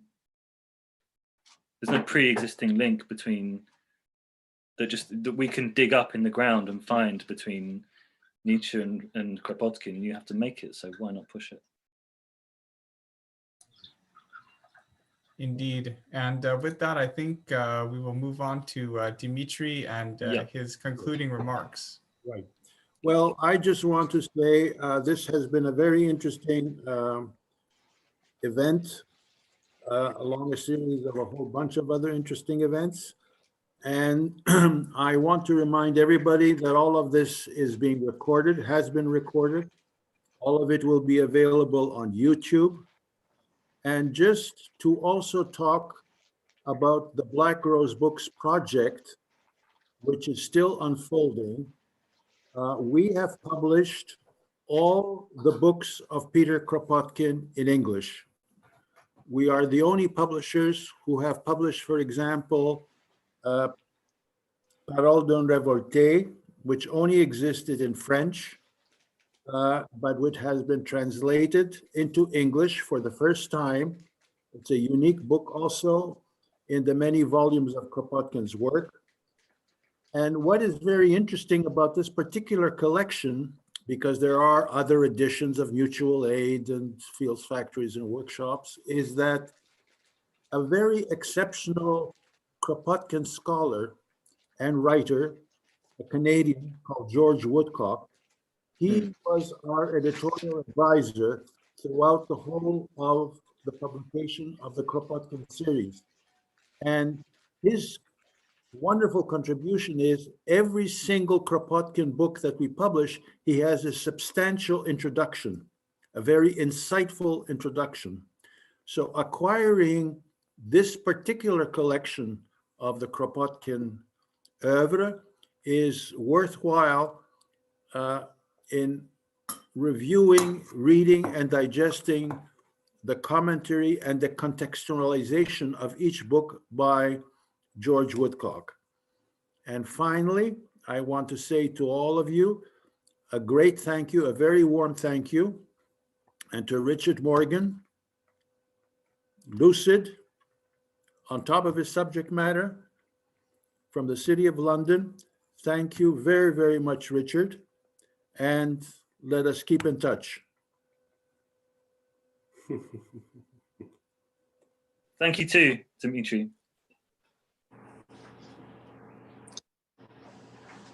Thanks, everybody. I'm going to go ahead and end the live stream on YouTube. So thank you to our YouTube viewers. And we're